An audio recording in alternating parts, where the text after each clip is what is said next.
I was like, it made this noise. And I just got the weirdest looks, and it's just like, look, it's just the vape. Don't let me. It's just the vape. It's not what you think. Chill out. We should. I am wearing pants. Hashtag I am wearing pants. See, again, we start with a show title. That's right. If only we could include this. Yes. And of course, Mixer was unmuted. Wow. YouTube looks totally different. Jesus. In what way? The creator studio is just totally different. Oh, okay. Did they update it again? Yeah, they've been doing this beta for a while. Now I need to figure out where everything is. Analytics, comments, transcriptions, other features. Where's the live screen thing? Can I... Creator Studio Classic. There we go. I think that only has live streaming under it. There we go. Hey there, Ben G in YouTube. How's it going? Hey. Also, we are good on Twitch. Perfect. Thank you. Just pop out chat here for whenever the... I should do that too. Mixer miscreants come in. I have to ask, Monkey, what Trunks is that? What? Which Trunks is it? It better be Teen Trunks. Oh, this one? Oh, I was just like, what the hell are you talking about? Okay, it's Teen Trunks. It's the best Trunks. Thank you. The best of all Trunks. If it was Kid Trunks, we were going to be having words. Yeah, no. Oh, man. Yeah. For anyone watching the live stream, that. This is a much crazier layout than we usually have. Yeah. Usually, pretty much. Musim's camera is oddly proportioned. Not that Musim is, just his camera. Oh, Musim is a little oddly proportioned. I was gonna meet Musim on our trip across the country when my wife and I drove from Ohio to out here. Because we had taken, I think it was like 2,700 miles. And Jeez. I think we had scheduled like a week because we were going to stop at different places and see stuff along the way. And it was like a day or a day and a half into the trip. My wife's company that she was working at was like, hey, by the way, you know how you took like a week and a half off? How soon can you get in here? So we're going to swing by and see Musim on the way, and we had to take that drive in 3 days, which was like 3 days of 14-hour drives, which was so. Why didn't you tell them to shove it? Because they were paying her a lot of money. Okay, that's a fair point. Yeah, like a stupid amount of money. So it's like, okay, well. And her boss was so nice, and he like asked nicely. It wasn't like, hey, get back here or you're fired. It was just sort of like, hey, there's a lot of fires going on. When are you back? Okay. Yeah. So it wasn't a stupid corporate thing. It was more like unexpected things. Yeah. Yeah. Oh, man. Get my notepad here. Forgot to make a line for titles because I'm an idiot. So yeah, my wife and I went to the movies yesterday. We went and saw Us. Or Us, yes. Or however you pronounce it, because everybody's been asking me what I'm going to see. I was like, oh, I'm going to see Us. Now, friends of the show might be used to my accent, so they know you're going to go see Jordan Peele's Us. Yes. Yeah. So many people are like, what? Well, what are you talking about? What's this word that you keep saying? So we did. We went to see Us. That is a good movie. It is not Get Out. Sure. Is it because lightning can't strike twice? I think to be honest, I think it's genuinely it's got horrifying moments in it. It's got some truly tense moments. I just don't think you can ever really beat Get Out right now. Like, yeah. And I haven't seen Bird Box and all of the other ones, and Yeah. Keep Quiet and Nobody Explodes, those movies. My favorite VR movie. I don't know what that movie is. I forgot it already. Well, there's Bird Box and there's A Quiet Place? yes, that's the one. Is that what it's called? Okay, that's the one I'm thinking of. So yeah. Starring that guy from The Office. Keep talking and nobody explodes. Yes. Which is funny because that's his wife as well, I believe, in the movie with him. Yeah, they are married, right? Mm-hmm. It's like the one celebrity I know their marital state.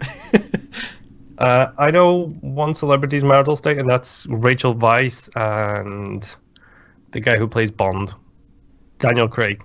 Oh, Guy. wow, they're married? Interesting. Yep. Which is hilarious when you see them together because it's like, yeah, you two kind of fit. Right. That's why they're married. got- They fit. Yeah, he got in trouble because he made her stand next to him when he received his MBE, and the wife is supposed to stand behind the husband when you receive an honor from the Queen, and he was like, "No, stand next to me. I Yeah, don't come care." on up. It's Rachel Weisz. Like, get up here. Mm-hmm. You have seen her films.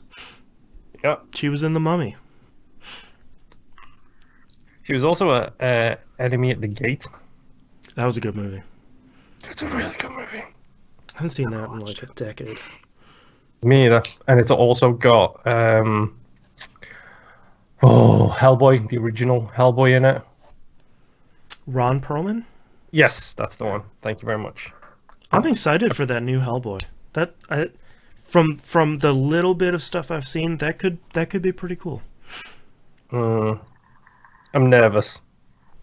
Yeah, I mean, it seems like something that's easy to screw up, but Yeah, but then they've also got the guy who did the latest Blade Runner movie doing a Dune movie. So yeah. I'm hyped and nervous for that one because if someone knows how to build a world, it's that man. Yeah, and if there's something easy to screw up, it's Dune. Yeah. Let's have someone yelling spice for 3 hours. Sorry, that's Enter the Gungeon. I still haven't played it. Enter the Gungeon has an item called spice, and it both boosts your stats and becomes addictive after a while. So the more you take it, the stronger you get up to a point, but the more it becomes the only item in the game. So like, every time you open up a room, there'd be like the shopkeep will be selling just 6 things of spice, and after a couple of doses of it, you get really strong. But then the more you take it, the faster you get weaker. So it's crazy. Nerd references are the best. Yeah. So there's one more patch coming out for, and we're not going to talk about it in news stories. There's one more patch coming out for Enter the Gungeon. Apparently, it looks like it got leaked, and the name of it is quite possibly the best that they could have come up with. It's going to be called Enter the Gungeon Farewell to Arms. Oh, And I'm just like, That's pretty good. come on. damn it, it's too good. The Ammo Nomicon, Yep, I believe it is. yep. Advanced Dungeons and Dragons. Dungeons and Dragons. Mm-hmm. If you like That's puns. great. Yeah. Okay. You guys ready to kick this thing off? Yup. Okay. I have like nothing to talk about this week. Well, it's a good thing because I've got 2 games to talk about. Boston's got nothing to talk about, so Monkey, it's all on you, brother. That's great. No pressure.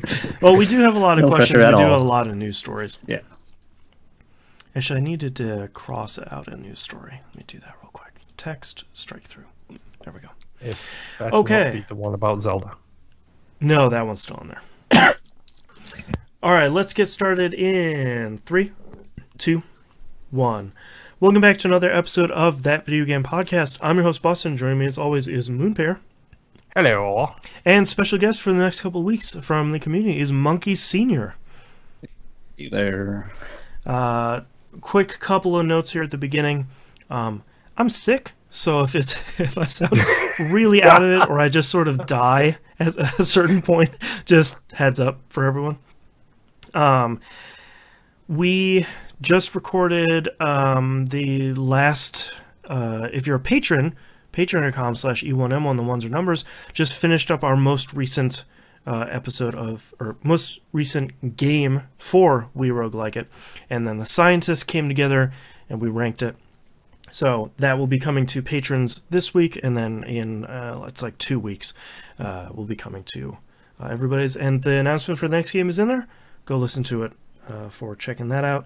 I think we have. Do we have Old Dog New Flicks coming out this week? I honestly don't know. It's completely up to you. It's the last Friday of the month, so yeah it'll be this Friday. Yeah, I just opened up the calendar. Thought we had one Friday left. Yeah, it's this long month's not gonna last us. Yeah. So Old New Flicks will be coming out this week, and I think that's all of it. So let's get into what you've been playing, Moonpier. Okay, so we're gonna start with the second time I've ever played a Switch. Okay. We are going to talk about Peace, Death. Okay. Which essentially is... Yeah, I actually really like the title because it's kind of interesting. It's a... I'm trying to think of how to phrase this. It's a simplified Papers, Please. Okay. So, you are a Reaper. You don't have any food, you need money for food, so you go and do your day job, which is you are sending people to heaven or hell. Dead simple. You sit at the balance, and someone will appear in front of you, and then depending on criteria, you send them left to send them to hell, you send them right to send them to heaven. Okay. It's literally much like Tinder.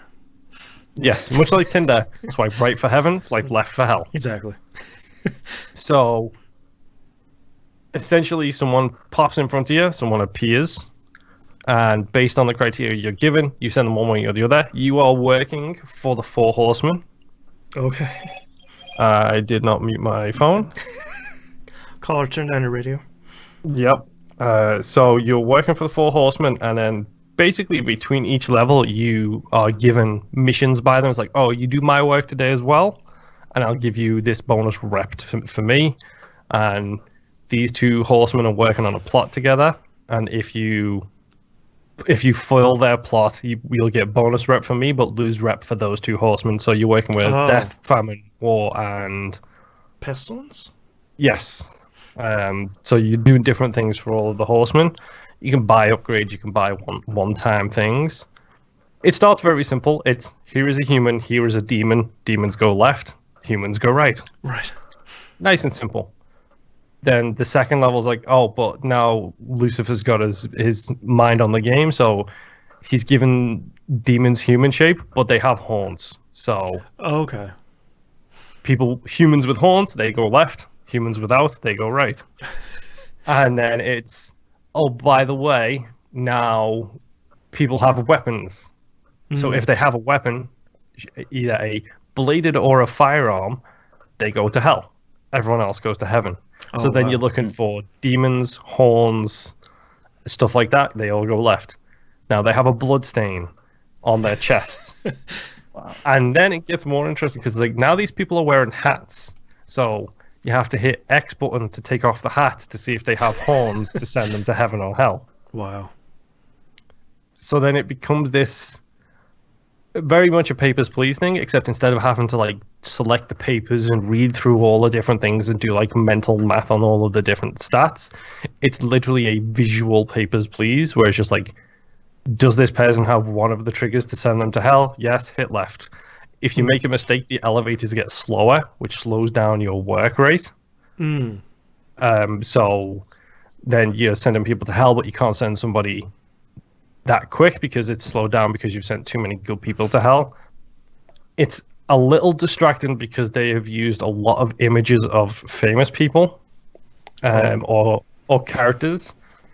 So far, I've sent Doctor Who to hell. I've sent the Dude to heaven. That's the Big Lebowski's the Dude. Right. I sent him to heaven. Because it's a game, I had to do it. Donald Trump went to heaven as well. Right. I'm pretty sure Gabe Newell went to hell because he had a knife, which made me laugh hysterically. That's really on brand. Yeah. Well, it starts popping up with these like people, and it's like, I know that person. I know that 2D representation of this real life human being, Right. and it's kind of genius because it distracts you from actually doing your job. It's like, wait, I know that person. I'm gonna wait an extra 2 seconds and see who it is, because they'll all say like little catchphrases as well. It's like, okay, like when the dude showed up, he was like, "Yeah, I do abide." It's like, That's all right. really? That works. Okay, so that's fine. You go to heaven, that's fine. But honestly, it's not a bad game. It's actually really fun. It's a very simple sit down, play it. It's a minute or two per level. Control wise, it's fine. I like the art style. It's a pixelated art style, but it's not like 8-bit. It's more modern day pixelated, where you can very clearly see who the people are. But it's a good game, and it's a small game, and I'm pretty sure it's relatively cheap because it's on the e-store, and it's probably a couple of bucks. It's a good game. Nice little distraction from everyday life kind of thing. So if you're interested in something like Papers, Please, but maybe a bit more simplified, then swipe right for heaven and download that thing as quick as you can, because honestly, it's just fun. And it does the requisite heaven and hell noises when you send them as well. Nice. So yeah, it's always a nice touch. Only $5. Now looking at the cover art, I understand the title, because instead of Peace Death, it's Peace Death, like saying peace to death. I see. Yeah, that. I might have to pick this up. That looks. The art style is good. This looks cool. Yeah, it's a fun little game. And my only other game this week, because it has literally destroyed every moment of my time when I've been playing video games, and I'm pretty sure it's probably the same for Boston, and I know Monkey's been playing it as well, I believe. Yep. It's Tom Clancy's The Division 2. Yeah, let's do a level check, first and foremost. 23 as of an hour ago. 19. I think I'm 20 as well. Okay, so we're all roughly in the same kind of range. Yo, The Division 2 is really good. Very.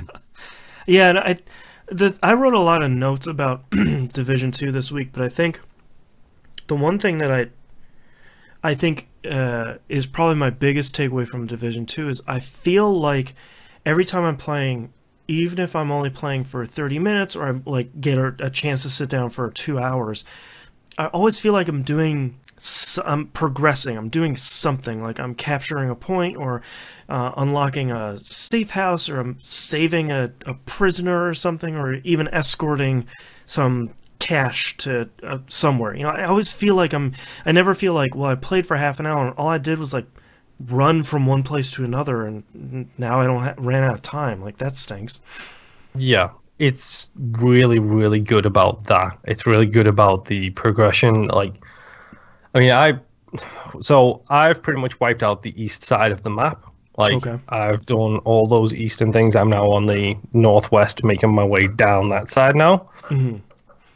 I have done 2 Dark Zone missions, 2 Dark Zone tutorial missions, and I was really lucky because I actually went into the Dark Zone for a little bit just to see if it was going to be as goofy as Division 1 was, because Division 1 got to a point where people had themselves spec'd, so they were essentially unbeatable, which was a nightmare.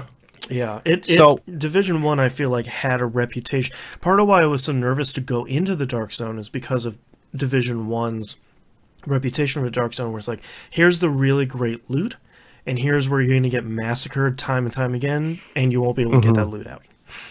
Yeah, well, I was playing with Searad Sparky today, community member Searad Sparky, and I was explaining to him, like, in Division 1, you were graded on tiers, like your gear scored tier. And what people would do is, let's say if the cutoff was 500, people would get to 499, but they would min-max that 499, so they had the best weapon, the best whatever they could to stay at 499. So we're doing it like Forza. Yeah. Yeah. And they would just wreck shop, and it's like, okay, well, there's literally nothing I can do against you. You've got the perfect build, the perfect setup, perfect weapons. Right. And you and your 3 buddies are rolling around the dark zone just killing fools, that's fine. I'm going to come back when you're not here, hopefully. Right. But no, I did roll around a little bit. I killed a couple of people, cleared a couple of landmarks. It's a very interesting back and forth, it looks like now in the dark zone, where there are terminals you can hack to choose to go rogue. Okay. And by doing so, you now get rogue-specific missions in the dark zone. But if you die as a rogue, you lose XP in the dark zone. Your dark zone XP, right? Yes. Right. Whereas it looks like if you die when you're not rogue, you don't lose XP. So there is a cost-benefit ratio of going rogue versus whatever. Do you get better gear if you go rogue? I did one Dark Zone run and I ran into absolutely 0 other players. Is that the top right one when you first unlocked it? Yeah. That's a tutorial mission. You won't run into anybody. No, I went in separately. Because I did the tutorial and I was like, well, this seems fine. It's just like another area. And I went back in because I have been a little anxious about going into the Dark Zone because it is... I've been playing Division 2 purely solo, and I've been having a lot of fun with it. And I had some hesitation about going into it where there was some PvE and PvP, because I've stayed away from the PvP mode so far. I need to go try it. But yeah, I ran into it separately and was like, all right, I'm ready to deal with other people, rogue or whatnot, and no one was there. So yeah, I'm kind of lucky because when I went in, it was very much the same case. I went in, I was like, oh, there's this computer on the wall. It says hack. I'm just going to hack it. And it immediately sent me rogue. And I was like, oh, wow. Well, I'm dead. I'm just going to hide in this corner and wait for people to come and kill me just so I can get rid of this thing. But no, nobody came. My rogue timed out, and then I went and cleared a couple of landmarks, got an extraction away, and I was like, okay, that's not too bad. They do have Dark Zone specific perks available at the White House. Yeah, I've unlocked 2 of those.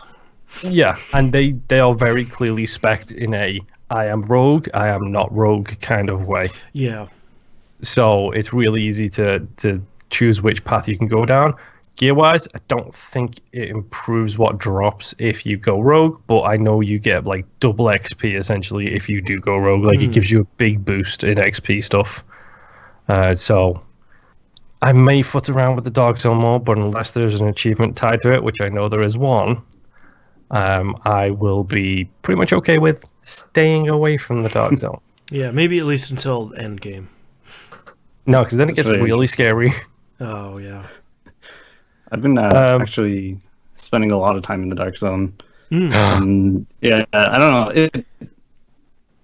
It's weird because everyone, like on the where they're talking about it, everyone says they've never really seen anyone, but each time I've gone in there, I've seen at least one person. And there's a bunch of times where I saw seeing a bunch of squads, like squads of 3. And like I was saying on the Discord, where a squad of 3 actually surrounded me when I was doing the landmark, and then they proceeded to go rogue and kill me, and I was like, oh, whatever.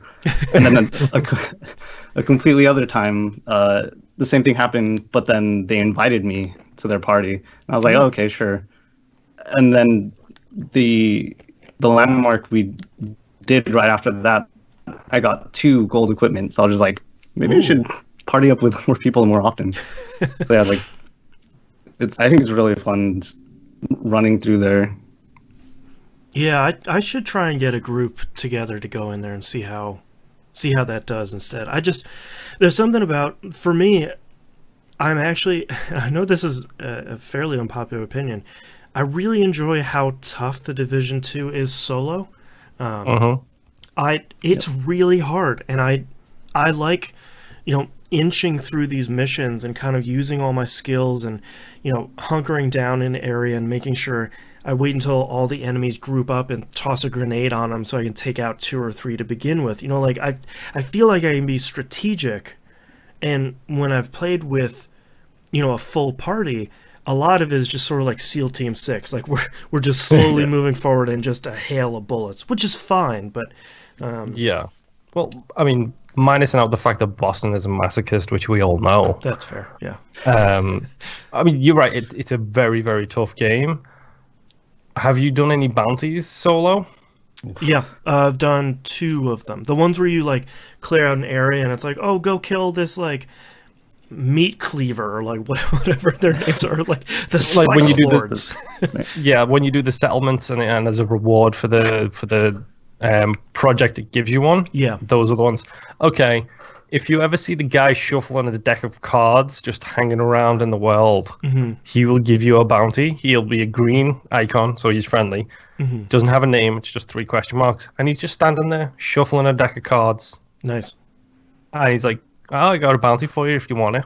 Feel free to go and do it, and then feel free to die over and over again. I am actually excited to get into this deck of 52 stuff, because I have seen Massive saying, yo, we did put 52 bosses in there, and once you've cleared out the deck, you can just restart it and go hunt more of them down. Yeah, so earlier today, myself, my wife, and C-Rad were all playing. Or rather, it was myself and my wife, and we saw him. And I don't know if this is our fault. I don't know if this is something we did by being stupid, but we found him while we were running towards a safe house. Like, okay. So we both talked to him at the same time, and he dropped 2 bounties, essentially. It looked like he gave 1 for her and 1 for me in the same location, which was about a level higher than where I'm at. Okay. And then C-Res Sparky jumps in. So we're like, yeah, there's 3 of us. We'll go over there. We'll clear out this area. It will be fine. We ended up playing Corpse Run Hopscotch because if you die and the team wipes, the bounty's gone. And from what I've seen, the bounty wipes, and then you have to come back to a later date. So we ran in there and realized we were in the middle of a gang war between 3 different factions. Oh, no. They were all so much higher level or damage output than I was capable of. They were putting us down in 2-3 shots. Jeez. So it just became this case of, well, okay, I'm down. I'm going to stem my bleeding. You guys are dead. You respawn at the safe house. Run back to me. And then when you guys are back, if you can't pick me up, I'll respawn and then do the run myself. So it was literally this relay race of death as we'd run there, kill a couple of people, get killed. 1 person stays on the ground to keep the mission active. The other 2 run there, so on and so forth. And it was just this constant cycle of us. It's like every time I try and get a supply drop. So yeah, it was this constant. You will not hear any arguments from me. I hate supply drops. Yeah, they're just too many enemies. I like the idea, but like, I clear out all the enemies and I start opening 1 chest, and then there's a whole nother wave of enemies. It's like, you guys gotta chill. Like, there's no one else with me. It's just me. My favorite so far has been the elite blank. So I took on an elite patrol, which was just a bunch of guys patrolling, except they were all gold. Oh, yikes. Ooh. And then when you wiped them out, they summoned 3 more waves of gold people. Oh my god. And then we had an elite, the supply cache, like when they're carrying supplies from one location to another. Right. We had an elite one of them that was right outside a mission start zone. Oh, no. Which was the mission we were trying to do. So then we ended up with these elites protecting this supply crate. The start of the mission, people coming out of that, and then every time we'd wipe out like a wave, it's like more enemies incoming. It's like, oh god, how many people are you gonna? I ran out of LMG ammo. Wow. And you have 800 rounds. Jeez. It's the Division 2 is amazing. It feels like Ubisoft have taken everything that they were critiqued fairly or not fairly for Division 1 and have learned a lesson from it. And people on my Twitter timeline now are starting to hit the end game, and I'm hearing a lot of people have nothing but positive things to say about the end game for this game too. Nice. So, color me interested.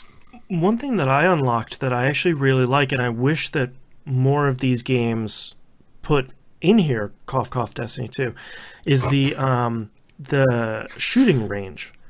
I like that, and it is not just like shoot these dummies with your things. It's like, here's the DPS one, here's the dot area, here's the pure normalized one. Like I really dig that they. I wish you could have it there early on, especially when you're. I feel like early on, even picking up a gun that does like 50 more damage is a pretty incredible upgrade. Yeah, and I would like to see that in the firing range, but it unlocks a little bit too late. But that's such a cool idea. Yeah. I mean, the story's junk. Who cares about the story at this point? It's non-existent, really. And to me, I think it's a real missed opportunity, because I think there's a really good opportunity for them to ask, like, am I the good guy as an agent? Am I doing the right thing by fighting fellow Americans? What am I really protecting? Like, what am I really doing? But the like when you open up that one settlement, you lift up that hatch and you go underground. Oh yeah, the university settlement. The university one. Yeah. So far is my favorite cutscene, because you go in, and the other, I play as a woman. The other woman in the game is like, I'm going to go to this place and clear them out. And she then turns to you, like 2 lines later, and it's like, you know what you need to do. And then stops you and says, kill them all. And it's like, that's really the only cutscene. It's like, okay, I mean, we could explore some stuff here, explore some themes, but I appreciate that you're not even trying. Have either of you guys rescued a certain person of interest yet? I did. Yeah. I don't think so. I'm deliberately referring to it as person of interest because # spoilers in this non-story based game of thing. Is it a main story or is it a side quest? It's a main story. Okay. Person moves back to the White House after you have rescued them. That cutscene was hilarious and terrible in the funniest ways. And it shows me just how little they care about the story. I mean, they're trying. It feels like they've got tracing paper and they've written a really deep story and then traced the outline of it and then just like make what you can out of that. Like it's. I did actually run into something that I was really interested in. There was a, how on the map it has those question marks for like, here's a random event. There was a question mark that was blue and it said like respond to an agent call. And I left it there for a while because I thought it was a fellow player, but it kept staying there. So I went over to go check it out. And there was a mission where I'm fighting this incredibly, way super higher enemy that's way stronger than I was. And after he damaged me a little bit, he basically locked me down and then ran away. And I was sort of like, well, now I'm interested in this. Like, this is some stuff I can get into. You're talking about guy on the table with the overhead projector? Yep. Yeah, that mission. Okay. Yeah, I know exactly which one you're talking about. I think it's on the east side, but Boston's right. It's like a random event that you just happen to come across. Yeah, it's like on the northeastern side. Yeah, I think I have it on my map. I just haven't gone to it yet. Yeah, it's cool. It was only like maybe 5 minutes, but it's one of those things where it's like, okay, now this is something I could get into. This is pretty cool. Still not gonna forgive them for the our game is not political BS. Yeah. Considering some of the collectibles you can get, I did just collect one which is all about the President of the United States talking to the President of Mexico about the crisis at the border and how the people from El Paso are trying to head south to head away from the disease. Oh, interesting. And they were trying to make a proposal to make it more amicable for both of them. It's like, don't start with this I'm not political, but you deliberately reference border stuff. Right. Border security. In 2019, right. You don't get to say I'm not political and have that kind of stuff in there. And the intro is certainly a thing too. Yeah. Well, you know what? Thank you, Ubisoft, because I was nervous about the Division 2. I was like, how many times have we seen companies take a really solid idea and then kind of just break it by the time the second one. Yeah. Mm-hmm. And they've done good. To me, this is the sequel The Division deserved, especially Boston. You were talking last week about how playing The Division 2 made you realize that you should have played The Division 1. Yeah, totally. Like, that's how I feel this game is going to be with a lot of people. It's like, yeah, that's right. You should have, and you didn't. And now you all suck because you all missed New York in the snow. I should have jumped in when 1.8 dropped. When everyone said, like, all right, this is the one. I should have just hopped in. I should have done it. Yeah. But, no. I mean, It's so good. It's really, really good. It's worth mentioning, if you're a fan of impossible physics in games, someone threw a Molotov at my wife while we were attempting to take out these 2 boss bounties. And I'm not kidding, he probably threw it about 200 feet. I saw C-Red Sparky clipped it and put it on Twitter. I retweeted it on the TVGP account. It is a that guy's got a cannon. My wife actually is having issues with the game, which is kind of sad. She's having audio bugs and graphical glitches and stuff like that. So far for me, I'm not having anything. I had one graphical glitch where I was in the sewers and I walked into one of the big rooms. You know, they have like a big generator room. I walked into that and a bunch of enemies came out. It wasn't like the Chainsaw Charlie guy, which I unfortunately have not run into yet. But it was like 5 or 6 guys came out and the floor disappeared. So I couldn't figure out where to go to get into cover, and they killed me, and I couldn't find a way back. And I was like, man, like the one time the floor disappears is this really cool sudden combat scenario. Yeah, I think that's pretty much everything I've got to say in Division 2. Yeah, anything else from you guys? You want to add? Have you guys done the crafting? Yes, like a little bit. And stuff? Yeah. So I use marksman rifles, and the one you can craft there is so much better than anything anything that has ever dropped. It's like 3,000 more damage than anything that has ever dropped from me. I was just like, I can't, like, a purple drop from me. I don't know, because they're the crafting ones are always blue, and it's just so much stronger. Yeah, they're always blue, and they're always at your level as well, which is always super useful, because then if you find yourself behind in weapons, you can just go get one to good replace. But my wife is a marksman rifle person, both for lever action or bolt action and semi-auto, so I will pass that along to her. I've been doing all of the, like, crafting wise, I've done all of the mods and stuff because I adore mods. Like, they're really, really handy. But I've not done the weapons so far because I don't have an LMG craft yet. Yeah, I feel like I just picked up an LMG. I picked up an auto rifle pretty early on, and that one has been carrying me for a while because every couple levels I'll just swing up by, just make a new one. The Police M4? Yep. That's the one. Yeah. Just before we move on, I've got one more game I want to just throw a quick shout out for if everybody's done with Division. Yeah, I think so. Monkey? Yeah. Think of okay. So Dead by Daylight has released 2 DLCs recently.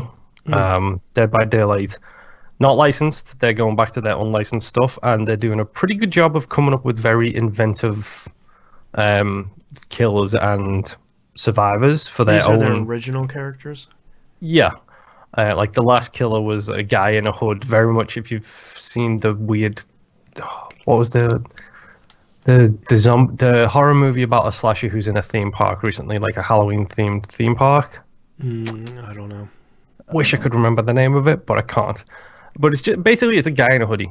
I haven't played him yet because we don't own that DLC, but they just dropped another one. She basically looks like a priestess. She's got the dangly smoke chain things that you see in churches, like where they're walking down the aisles swinging the churches. Swinging whatever that thing is called. A sensor. Yes, thank you. Why didn't I know that? It's in Isaac. Yeah. It's the only reason I know what it's called. But yes, the problem is hair special. So I have a thing about vomiting. Yes. Which is to say, everybody has a thing about something or another, be it touching your eyeballs or, you know, teeth in movies is another one of my big hashtag triggers. Yeah.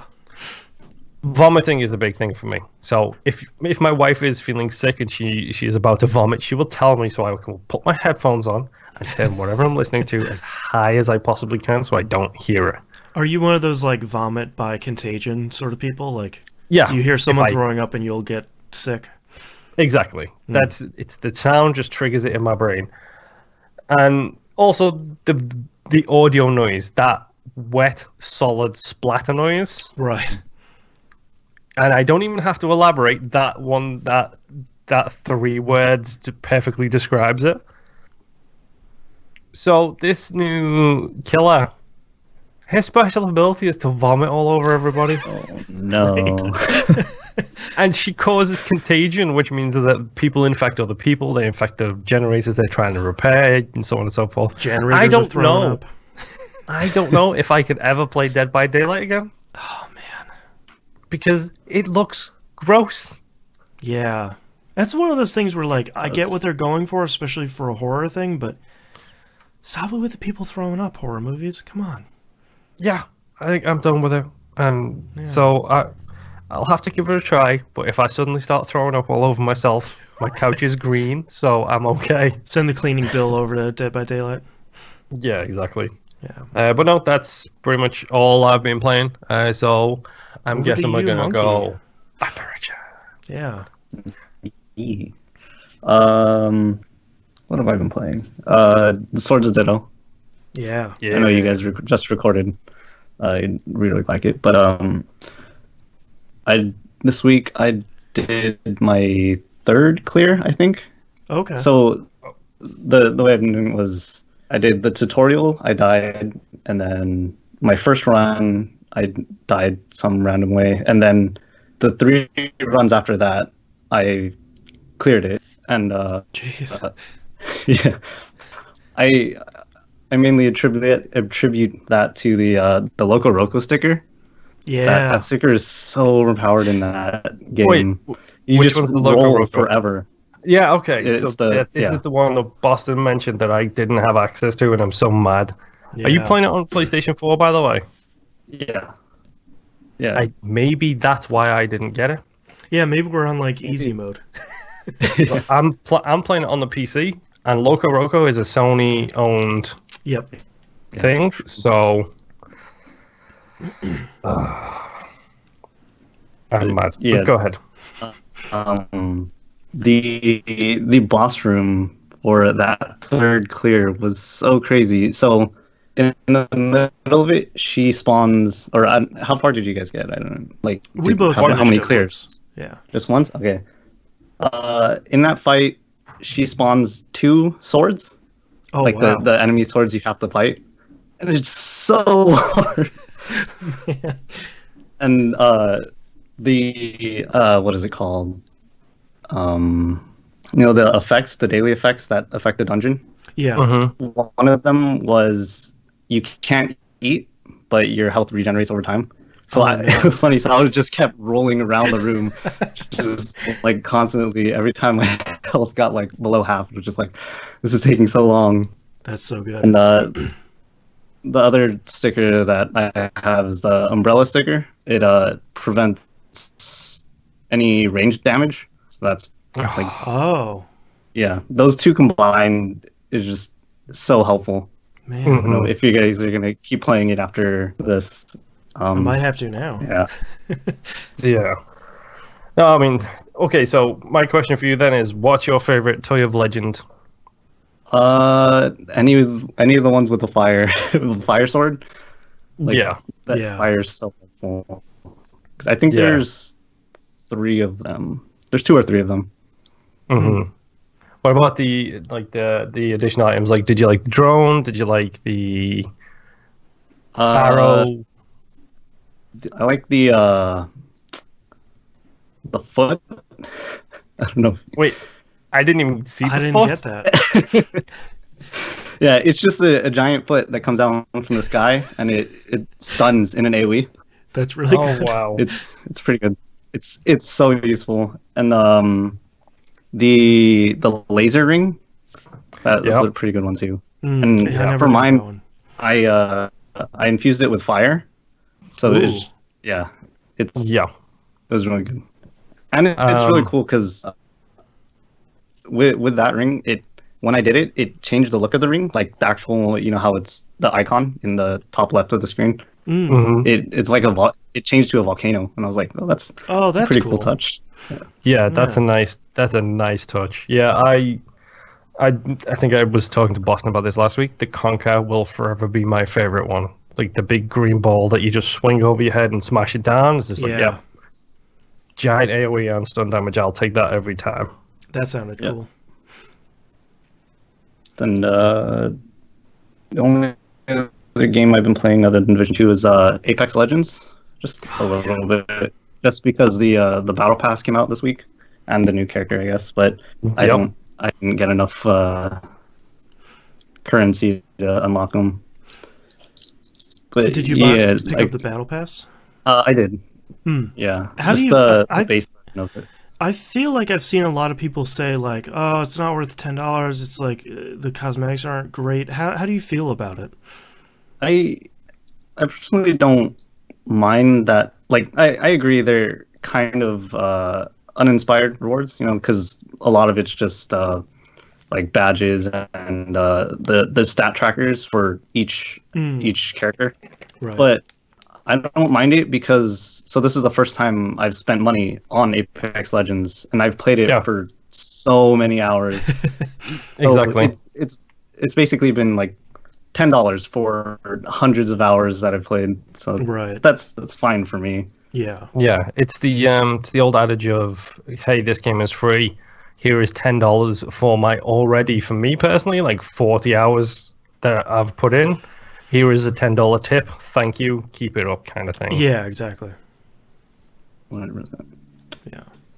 And other complaint that I've seen people is that it takes so long to level, like the rewards for the Battle Pass. And even then, like, because a lot of people are saying, oh, they'll never be able to get to, I think max level is 110. And it's like, for me, I know I'm not going to get it either, but it's fine for me because those rewards are like, it makes them that more special, I guess. And then whenever I see someone have that, I was like, oh, that person, like, they played a lot, I guess. I don't know. Well, and they could have like double and triple XP weekends or stuff too, so it might be possible for one of those weekends to just say, all right, I'm gonna tuck in Apex Legends this weekend and just kind of get my Battle Pass up a lot. But I mean, this is also their first Battle Pass. Like, they will inevitably go and tweak things from here outwards. I mean, Rocket League had a very solid, like, Rocket Pass the first time it came out with one. It was a good deal, but once you hit the level cap, that was it. It was fine. You hit the level cap, that's fine. Then the most recent one is like, oh, once you hit the level cap, you keep going, and you get bonus drops for going over the top of the level cap of the new Battle Pass. Yeah. So they'll tweak it, and I'm sure they'll change it and adjust everything as they go. Yeah. So, I don't get what the complaints are. The game is free. If you don't want to play, if you don't want to pay the $10, don't pay the $10. Yeah. I feel like because Apex Legends is so popular and it's such a good game, I feel like for a lot of people those expectations are high for like, they're going to come out with a Battle Pass just like Fortnite and it's going to be incredible. It's like, yeah, I mean, Fortnite's first Battle Pass wasn't that great, so like... No, they didn't even have the Battle Royale stuff when they introduced the pass in Fortnite. That's true. It's like, here is a Founders Pack. It's $30. You get a reward every day that you log in. Right. Oh, your pass expired. Buy another one and have another 30 days worth of drops. It's like, whoa. Yeah, that's not a great deal. No. Yeah. Yeah. That's it for me. That's it for me this week. I'm gonna continue charting my my troubles with the Microsoft Wireless Display app. Oh no, no, Boston, no. I had like 3 hours the other day to just sit there and try and figure it out. I said, all right, this is I got my Steam Link up and running, but that's the problem with it. There is like I don't have everything on Steam because we have so many stores now. I know you can add stuff to Steam, but like Destiny 2 is an example, because that was a great way for me to test launching stuff that isn't in Steam. I fired that up, and in Steam Link, it would show my desktop, it would open up Battle.net, and then nothing would happen. So I was looking for a different solution and kept thinking, Steam Link is fine for Steam stuff. Wireless display app would be really great. And I couldn't get it to work at all. And I'm doing like my PC is here on the second floor, and sort of down below me is the living room where all my consoles are. And it was very much this thing of, okay, well, I'll put this one wired and this one wireless. Okay, that doesn't work. And I'll flip it. And then both of them wireless. Both of them wired. And like I was doing as many permutations as you can. I got it to the point where my Windows 10 machine was able to broadcast to stuff on my network, and then could never find the Xbox. So what I did was I actually stumbled, totally by accident, I stumbled on this other streaming service, and this is really, really cool. And this is the one I'm going to work on for a while here. It's called Moonlight. You can find it at moonlight-stream.org. Basically what it does is it's available on everything, Android, iOS, PCs. I'm using both the one that's on iOS and we'll get to in a minute the one that's set up for Raspberry Pi. But basically what it does is if you have an NVIDIA card, here's the asterisk, it hooks into the NVIDIA Game Stream software that's running on your PC. Again, if you have an NVIDIA card, and it pretends that your device is an NVIDIA Shield. Interesting. And why I tried it out, I downloaded it on my iPhone. I have an iPhone 8 here. I downloaded it. I was like, well, let me give it a shot. Set it up. Wirelessly on my phone was running 1080p 60 frames to my PC here. And I was like, well, that's not what I was expecting. Okay. No. And it will run with pretty much any game that GameStream supports. It supports a couple of hundred games. There are some there that aren't supported, but it's not that big of a deal. So this morning I was playing around with the Raspberry Pi version. I have a spare Raspberry Pi sitting here. Got all that stuff set up, and I wanted to hopefully at least pair it and try it before we start recording this. I wasn't able to. I got to the point where everything was set up, and I was going to pair it, and then ran out of time. So Moonlight seems, if you have an NVIDIA card, seems like it's pretty straightforward. Like my phone, I just fired up Moonlight. It found my PC automatically, and I clicked on it, and then it said, all right, put this pin onto your desktop, put it in, and said, all right, here are all the games you can fire up, like Warframe, Binding of Isaac, Diablo, Apex Legends. Like, all this stuff are games we know you already own. Click on Apex Legends, it fires it up on my PC, and then streams it over to my device. And it's just, works. Pretty great. Yeah. I just want to rewind a second. Sure. You talked about the Steam Link. You would load Destiny, it would show the desktop, you'd load Destiny, then nothing. Did you do that for every single game, or for just Destiny? It was doing that for Battle.net games, because like it has to load the Battle.net launcher, and then usually it will just start the game after it opens the launcher, because I don't have the launcher running all the time. It would like load the launcher, and then it's supposed to just launch Destiny 2 after that, and it wouldn't. So I don't know if I had the launcher running already, if it would do that, or if it's just some weirdness with Battle.net.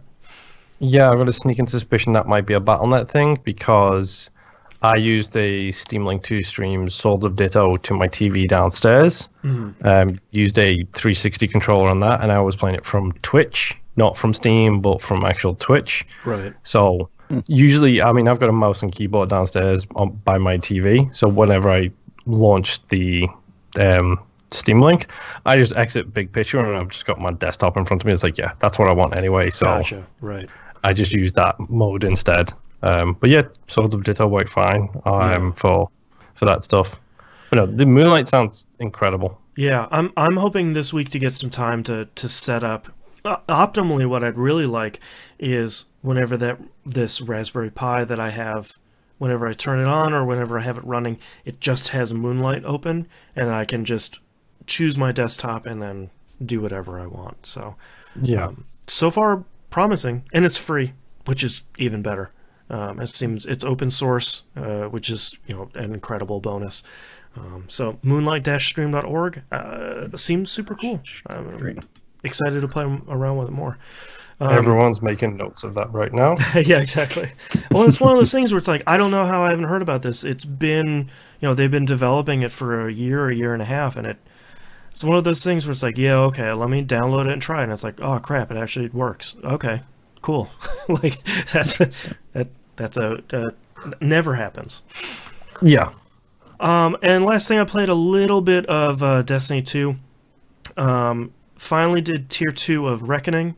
So I have upgraded my synthesizer. So now I can run, I've geared up enough that I can start running Tier 3. There was a good set of modifiers yesterday, and I did a couple runs, but I couldn't get a group together that was really getting a good synergy. So I haven't done Tier 3 yet. I was thinking about it when I was making notes for this week's episode, that it's impressive that there's almost too much stuff to do in Destiny 2 now, because every activity has, every 4 days it will have a daily, and every week it has a weekly, and each one of those gives powerful rewards, but that means that there's like a planetary one, there's Vanguard, Crucible, Gambit, and like Gambit has 3 different options. And like there's like 10 or 12 things you can do per week that each takes a little bit of time, not even counting the raids, that gets you all this stuff. And it's kind of nice that Destiny is in such a healthy position now that not only is there too much stuff to do, but there's always something for you to do no matter what activity you want to do. Like, you just want to do PvP, you have a good weekly, you have a revolving weekly playlist, and just like Gambit, there's plenty of stuff to do there, and so on and so forth. And it's nice that Destiny 2 is in such a better position now than it was even a year ago, where it's like, cool, I spent about an hour and now I'm done with my weekly stuff. Okay, I just go play more stuff. All right. So 2 thumbs up on Bungie. You're making some dumb decisions lately, but the game overall is good. And I would talk about some of their decisions, but it's so inside baseball at this point that I'll just go off and do my own Destiny solo show and be like, I can't believe they're getting rid of subscriber bounties, and just argue with myself for an hour. But because I've mostly been playing Division 2, that's all I've been playing this week. So let's take a break. Oh man, Skype is being a real turd today. Did I see you wave that monkey? No, I was just cracking my wrist. Oh, okay.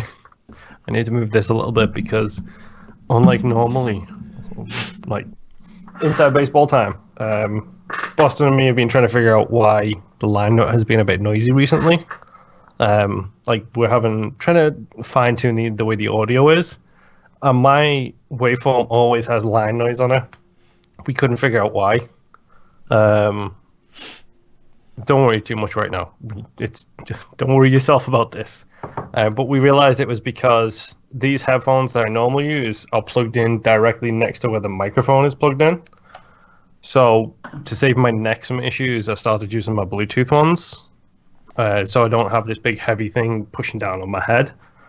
And it's like, so now all of a sudden the line noise has vanished. And then I just checked it out earlier and it's like, what's this little tiny peak that keep happening? Like clockwork, this little peak going on. And I realized it's because I'm breathing. And I'm breathing out my nose and the microphone is hearing me breathe. And it's just like, Great. Oh, So that man. tiny little...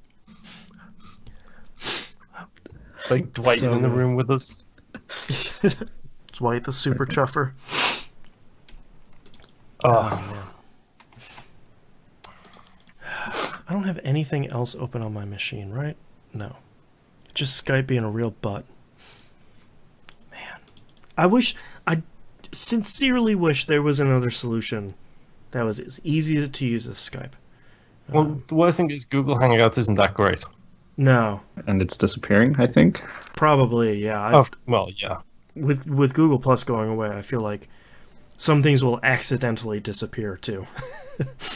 Which, that's actually something, this might be relevant to the show or not. I'm sure we're going to talk about it in the news stories.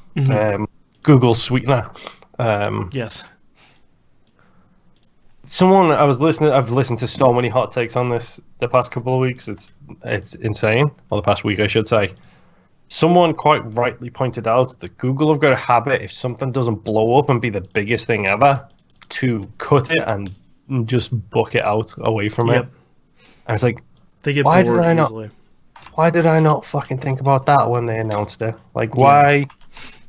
Like, everyone seems so hype about this. It's like, yeah, but what about Google Plus? What about all the Google Facebook equivalent that they did and all this other Google stuff that you've heard about over the years?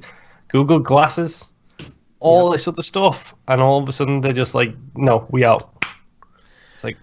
Yeah, I feel like at some point we'll have to test out Discord now that they can do video chat.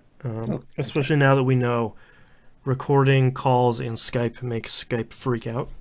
Shocker. well, it makes Skype freak out. Or does it make XSplit freak out? No, yeah. No, XSplit is fairly okay. XSplit freaks out when I'm on a Skype call and I open up XSplit. Okay. That's when it freaks out. Because I don't know if you watched the video version Monkey, but the past couple of weeks, not last week, but the weeks before that, I was having frame hitches on my video where it would freeze me. The audio would be fine, but the video would be frozen, and then it would completely go away, and then it would come back and it'd be fine, and then it would freeze. Same with this week. And it just would cycle all the time. I saw that happening a few times. Yeah, and Like, oh, unfortunately, you're frozen. And Monkey, your connection seems pretty stable, but every once in a while you'll have robot voice, which is just a thing Skype does. Yep. Oh, Sky. Stupid technology. Well, it's up to you, Boston. If you want, after the show, we can spend 2 minutes and look at Discord. We might mess around with it next week. I'm tired. I want to go lay down. No, you're not tired. You're sick. You're sick That's and tired of being sick and tired. That's right. Thank you, Papa I'm Roach. quoting Papa Roach every chance I get. All right, you guys ready to wrap this thing up? Let me just. Wait. Say that like we don't have like 20 questions and we have a like ton of stuff. 56,000 news stories. Yeah. Finish out the second half of the show. Yeah. Whoa. Okay. All right, I'm good. All right, starting in 3, 2, 1.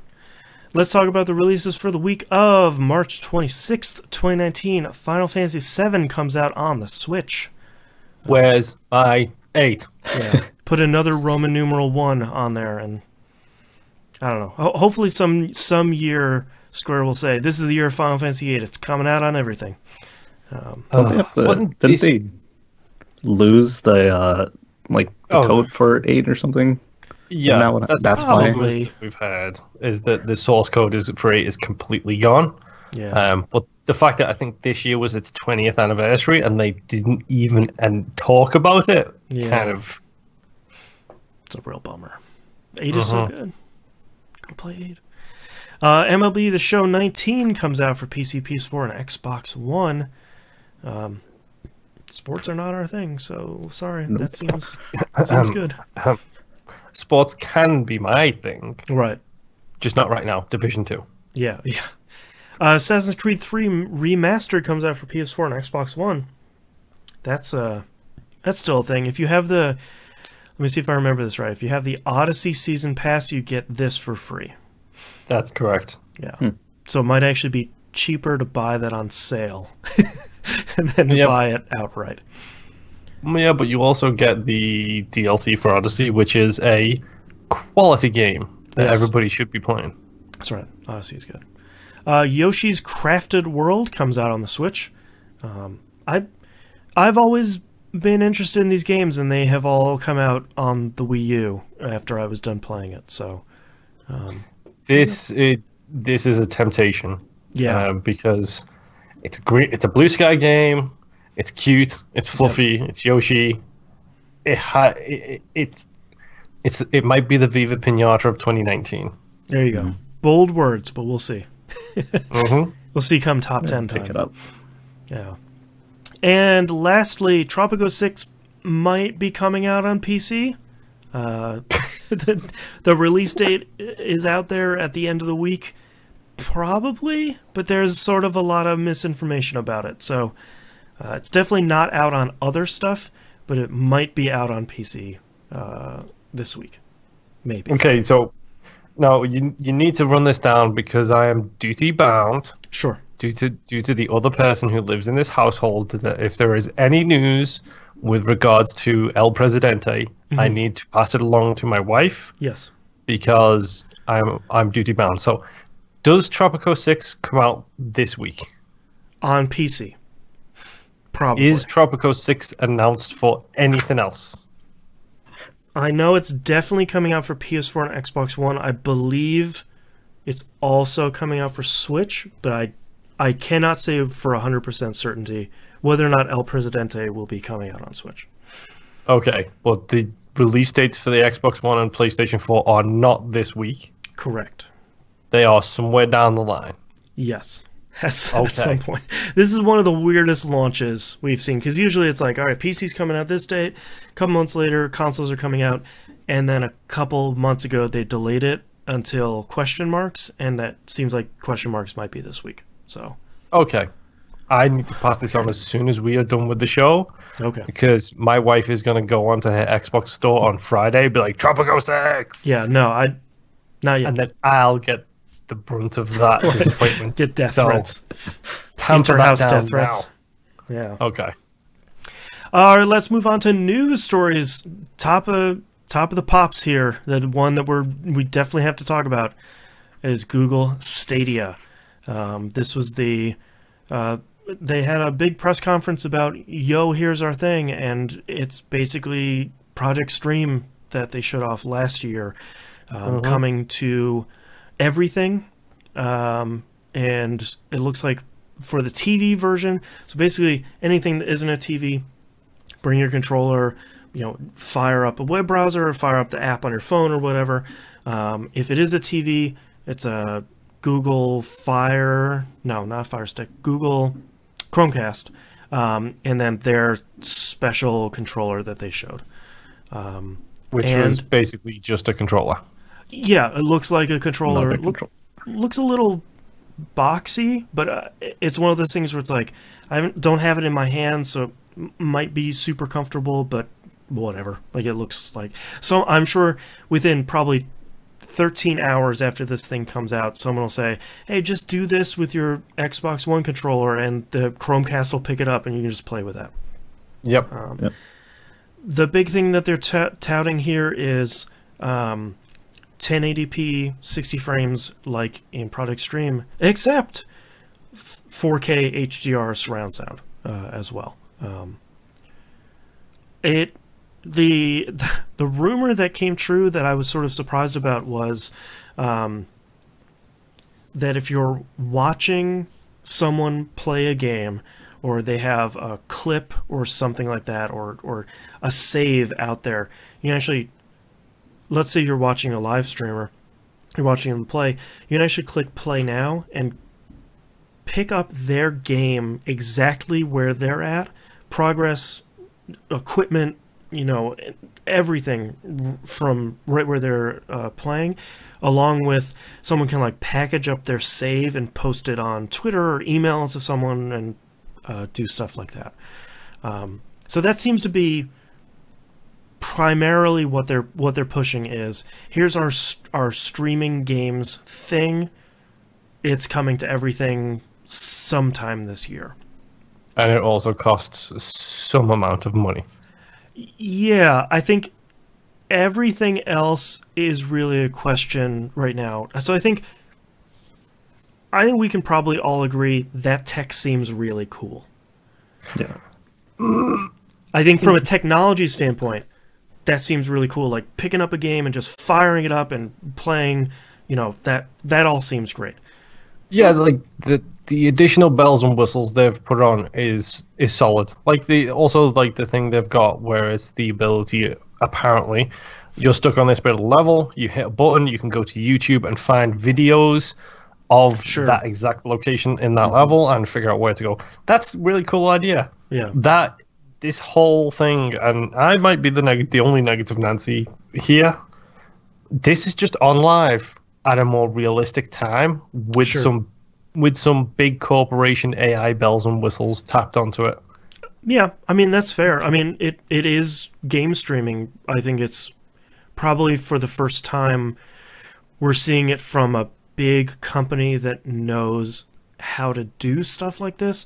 I am expressly discounting PlayStation Now because it is a bad experience. It's just a subpar. PSN is not the place you go for internet speeds or smooth downloading or anything like that. Yeah, I think it would have been nice if Google had detailed more stuff. Price is obviously the big thing. Are we paying $10 a month? That might be okay. Are we paying $40 a month? That's probably not going to work. Bandwidth usage. Some of the early stuff coming out is that it will take 20 gigs an hour, which is wholly unacceptable. Not surprising, but that's too much for anywhere that has a bandwidth cap. The only way stuff like that works is if Google goes in, kicks down the door of the ISPs and said, our service is exempt from your bandwidth cap. Right. Here is a check with a bunch of zeros on. Thank you very much. Have a good day. Net neutrality, just gets a bomb dropped on it. Uh-huh. Yeah, and I think some of the stuff I've been seeing online has been understandable and frustrating. I think for those that are in areas that don't have good internet connections or internet connections at all, there's been this foot stomping thing of like, well, what am I supposed to do? It's like, well, you can't use it. Like, I feel badly that you can't stream games like this, but that's not an option. Like, it's not probably not going to be an option for me because of bandwidth caps. And even though I have a solid connection and the beta worked really well, I think a lot of people have been asking, I think rightly so, we were talking about this on the break, and I think this is probably the most salient of points, is what happens when Google gets bored of it. And I think that is a primary concern, especially if there are... To me, there's two ways this can go. Either you partner up with Ubisoft and EA and Activision, and you just stream their current library of games. That's fine. If it goes away, like, no one's going to lose anything. But as soon as developers start making games for Stadia, and then it goes away, that's the real problem. Because I think the thing, people are saying, well, what if I don't want to stream games?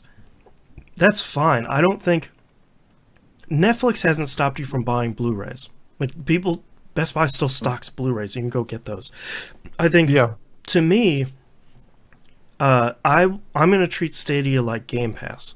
With Game Pass, I don't care about owning these games because I'm going to play through them once and I'm going to delete them and I'm done.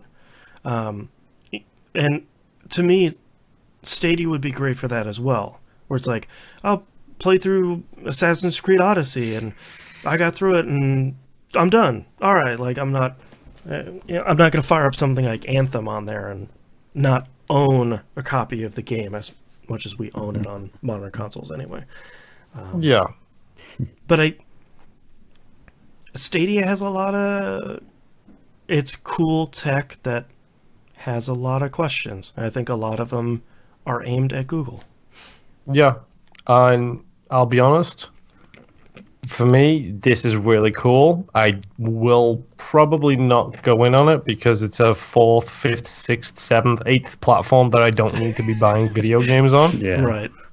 I will be waiting with bated breath for my preferred platform to announce theirs and show theirs off, which is the big green X. Like, well, Microsoft showed off Cloud X the other day. I saw the Forza on a phone thing, which was real impressive. And it's like, okay, does that work with all of my library that I currently own? Because I have too many games and not enough ways to play them, apparently. By the way, Moonlight also found Forza Horizon 4 that I forgot I had installed on my machine, and boy, did that look really good. Another plug for Moonlight. What do you think, Monkey? I've been talking a lot. I haven't really been like paying attention to it much, but yeah, it's same as Moon. Like, it's just another platform to play games on, and it's I probably won't go on it either. I feel like it's not maybe not aimed towards us, you know, quote unquote core gamers. It's like, I think we'd rather buy a disc or download and own a game as opposed to streaming it. I think people like us might almost use it, if it's cheap enough, might use it as like a demo, where it's like, all right, let's see how the new Assassin's Creed plays. I'll play like maybe an hour or two. If I like it, then I can pick it up. But it doesn't seem too focused for us, which is good. If it gets more people playing games, that's great. Yeah. Did they announce like what version of would you be like a PC version versus the Xbox or PS4 versions? You know, like for those multi-platform games. I believe they are the PC versions. They talked about the platform itself a little bit. I think it was basically like you get your own mini PC to run it, because I think that's when they were talking about couch co-op, where you have a couple people sitting in, like, each part of the screen is another computer. So it's like if you have two people running, each person has their own instance, and that's basically a computer. So I think it's mostly PC games at this point. Yeah, from what I understand, that's what I heard, was like it was all essentially the PC version, but they're going to use their supercomputer cloud computing stuff to make it run. Like, that's why somebody who doesn't have the necessary budget to do it can have the 1080, 60, 4K, know, HDR, everything else, all the bells and whistles. Hit those graphics on ultra and then just smile and nod. Right, exactly. I only asked that question because, like, for exclusive DLCs, because that's a thing, unfortunately. Was like, what would they be getting? Because would they be getting the PC stuff? And it's like, yeah, I don't know.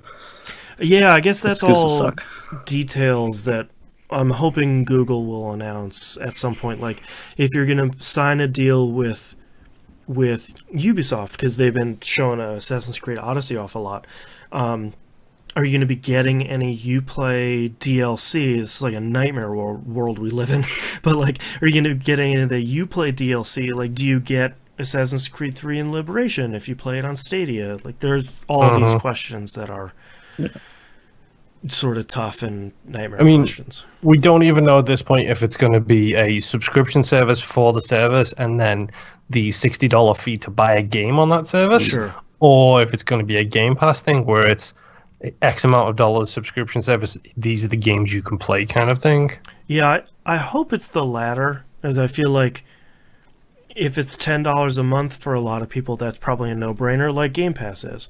And just, all right, it's $10 and you can play whatever's on the service. You know, right? We'll see if they move games in and out like Game Pass does, or any of that. There's so many questions we have left, but at the very least, the tech looks cool. It's just now we got to nail down literally everything else.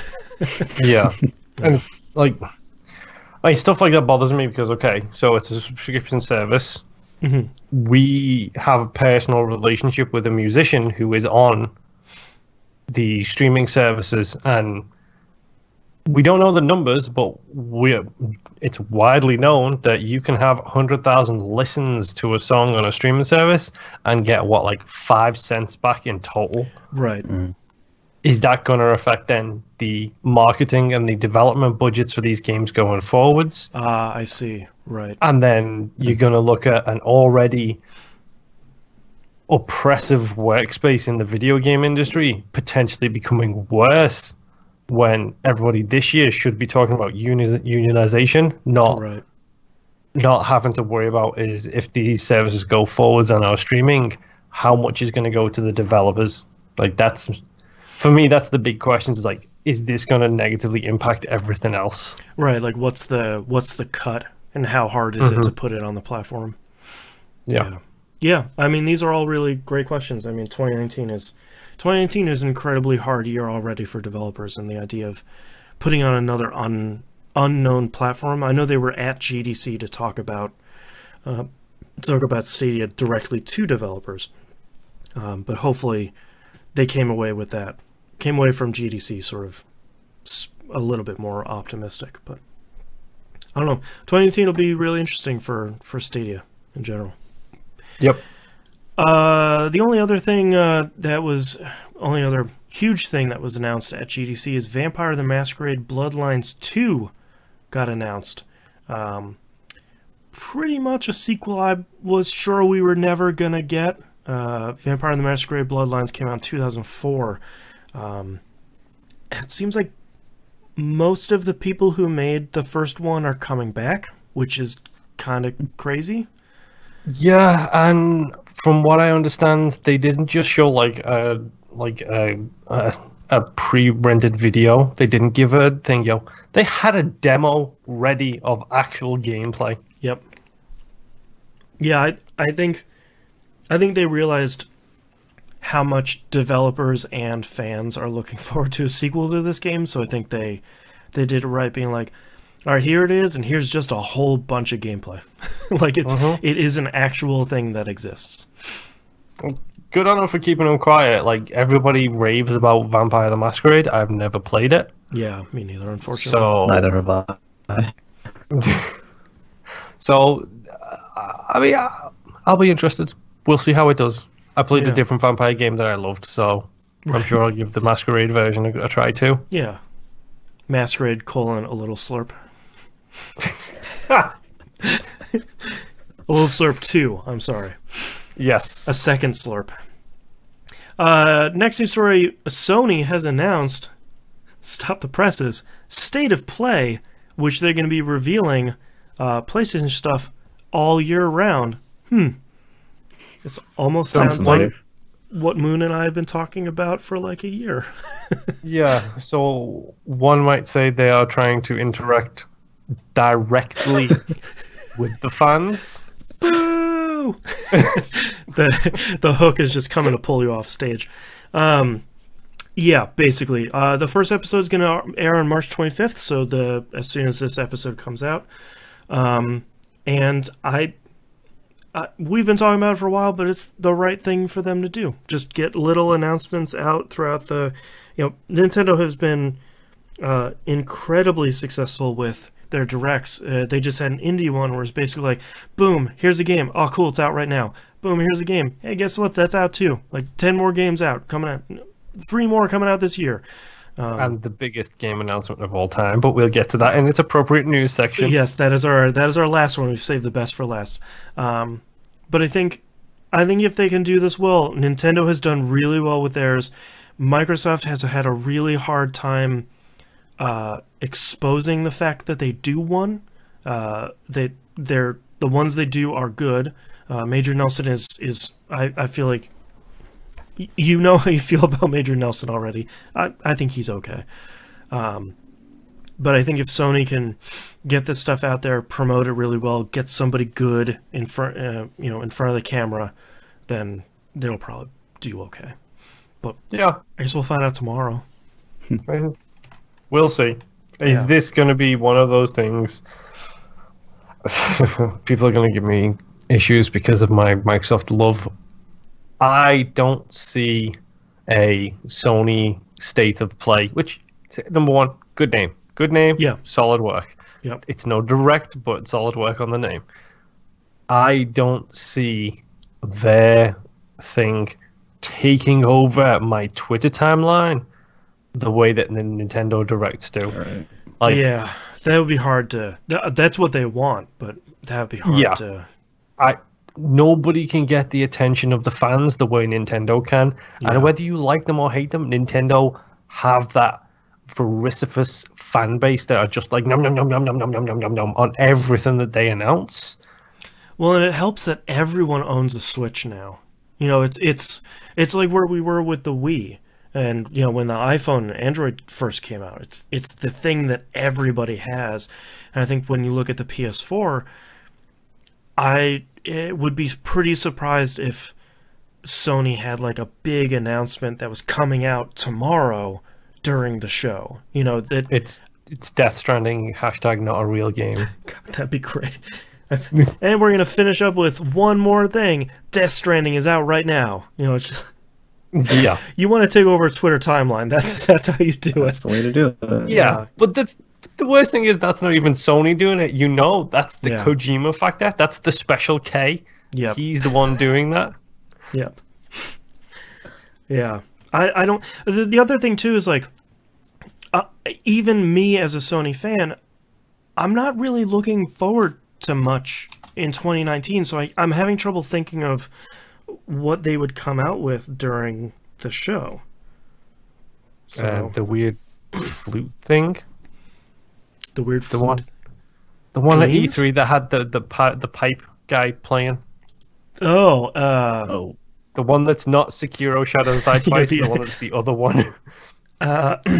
Tsushima Ghosts of something. Yes. Ghosts of Sushi. Ghost of That game. Sushi. Yeah, Ghosts Yes. of Sushi. Yep, that one. So I guess we'll see. And if we don't talk about it on the show next week, then I guess that's everyone's answer. You know it's okay, never mind. I was just looking for the time. Oh. 1 p.m. I think. Oh, yeah. It's 1 p.m., so it's sort of smack in the middle of the day. Hold on, 1 p.m. what time zone, folks? Because we're in America now. This is nice and 1 big. p.m. It's not 1 American moon. Well, here is the question then. What is 1 p.m. American? Is that East Coast or West It's not Coast? 1 or p.m. is- metric, that's for sure. America. I don't know. It's probably 1 p.m. Pacific. Yeah, 1 p.m. Pacific. Is that East or West? That's West. That's my time. So 4 p.m. Okay. for you. So yeah, I won't be able to watch it. So Yeah. that's fine. Some of us are working, Sony. Mm-hmm. Yeah. Next news story, a little more firm rumor about Microsoft's diskless Xbox One S. I have to say that very distinctly. The rumored launch date is May 7th, 2019, and the rumored name is Xbox One S All Digital Edition. Mm-hmm. The first thing that came to mind is Best name. Oops, All Digital. Yep. I'm sorry. It's simple. Xbox One D. Problem solved. Xbox One Digital Edition. Why put the S in there? It just reminds me of the Xbox 360 arcade, where it's like, I have an arcade, I have a standard, I have an elite, I have this. You have like 4 models of them, and I know there's going to be some spreadsheet in a Best Buy saying like, here's what this one has, and this one doesn't have a disc, so you gotta get the downloads. So the rumored to have a 1 terabyte hard drive inside, which that's sort of the minimum in 2019. Yep. And it will get bundled with Sea of Thieves, Minecraft, and Forza Horizon 3, but probably not a Game Pass subscription. That's your biggest mistake. Yeah, at least put like 3 months in there. Something to wet the whistle. Yeah. I think the Xbox One X comes with a 1 month. I'm pretty sure the Game Xbox Pass? One X does. Yeah. You're always doing specials of Game Pass for $1. Yeah. 3 months for $1. Redeem the code that's in the Yep. box, so you get 3 months for $1. How many people are going to forget that? How many people are going to Netflix it and forget that they're signed up for it? Or even better, how many people are going to WoW it and forget that they're still paying for this service that they don't even realize they haven't used in 6 months? I don't pay for WoW anymore. I'm happy to say I haven't paid for it for a couple of years. When did you? And how long between your last playing of it and your last paying for it? It was pretty quick because I think I left a WoW in a huff. So it's very much like, I'm going to the website and I'm canceling my. I don't remember. It's one of those things where I paid for it for a while and hopped in every once in a while, and I was like, I think I'm done. I'm okay. Thank you, WoW. We shared good times. Speaking of good times, let's talk about February 2019's NPD numbers. We haven't done this in a while. I mostly wanted to talk about this because, hey, guess what the #1 game was? Anthem. Yep. Wanted to share a little bit of good news about Anthem. Anthem is #1. This does not include PC digital sales either, so who knows how many... It has been spoken that it has one of the best digital releases that EA has ever had. Yep. Yeah, this is the second best launch that BioWare has ever had. The #1 slot is still Mass Effect 3. And this doesn't count not only PC sales, it doesn't count the EA Access Origin Premier, the $15 a month thing. Yep. So I think we've talked a lot about Anthem. There's a lot of doom and gloom about Anthem, like, oh man, is EA going to stick with it? Like, what's going to... It clearly did pretty well already, so I think, you know, as long as it can kind of stay on this level, at least for a little bit, we're probably going to be okay, but yeah, at least it didn't show up at like 20th spot. We're like, yep, nobody bought that. That's a real bad sign. If Disney can realize they listened to the vocal minority and didn't listen to the majority, then EA can too. Keep the game developing. Thank you very much. There you go. Thank you for coming to my TED Talk. Yeah, it's a Doug chat. I think you'll find. Yeah, thank you. I wonder how many, how much of that was returned though. At the same time. Yeah, I don't know. Because it's #1 bought, but I wonder how much it has been returned. Yeah, I also wonder how many people bought it physically. I feel like I didn't see a lot of physical sales as I feel like if you're gonna buy games as a service game now, especially like a loot shooter, you're probably gonna buy that digitally anyways. Schluter, thank you. Yes, use his Christian name, Schluter. Yes. But yeah, I feel like that's a good question. NPD doesn't capture that. I'm sure EA wouldn't want those numbers out. We're like, we sold 100%. 2 million copies and 1 million got returned. Don't worry about that part though. Yeah. Yeah. But yeah, that's a good question. That's something we never really see. And I did see that there was a research firm out there estimating the amount of money that made EA. That's a pretty generous estimate, so I'm not sure I would put too much faith in that. It's not the company I used to work for, so who knows? I'd trust them. And last but certainly not least, the most surprising announcement that came out of this latest Nintendo Direct. The best announcement of 2019, bar none. I don't care what Microsoft talks about at E3. I don't care what anybody talks about the rest of this year. This is the best announcement in video games for at least 2-3 years. Definitely the best in 2019. So Nintendo announced Cadence of Hyrule. Most importantly, the full title is Cadence of Hyrule: Crypt of the Necrodancer, featuring The Legend of Zelda. So here's the history behind this is really interesting. Basically, Brace Yourself Games, the company that made Crypt of the Necrodancer, went to Nintendo and said, "Hey, can we license Link? We want to put him as a DLC character in Crypt of the Necrodancer.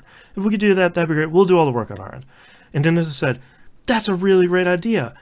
We want you to make Crypt of the Necrodancer into a Zelda game." Yep. And to say that this is unprecedented would be a gross understatement. I don't know the last time that Nintendo has given a huge tentpole IP to a Western developer. Sort of.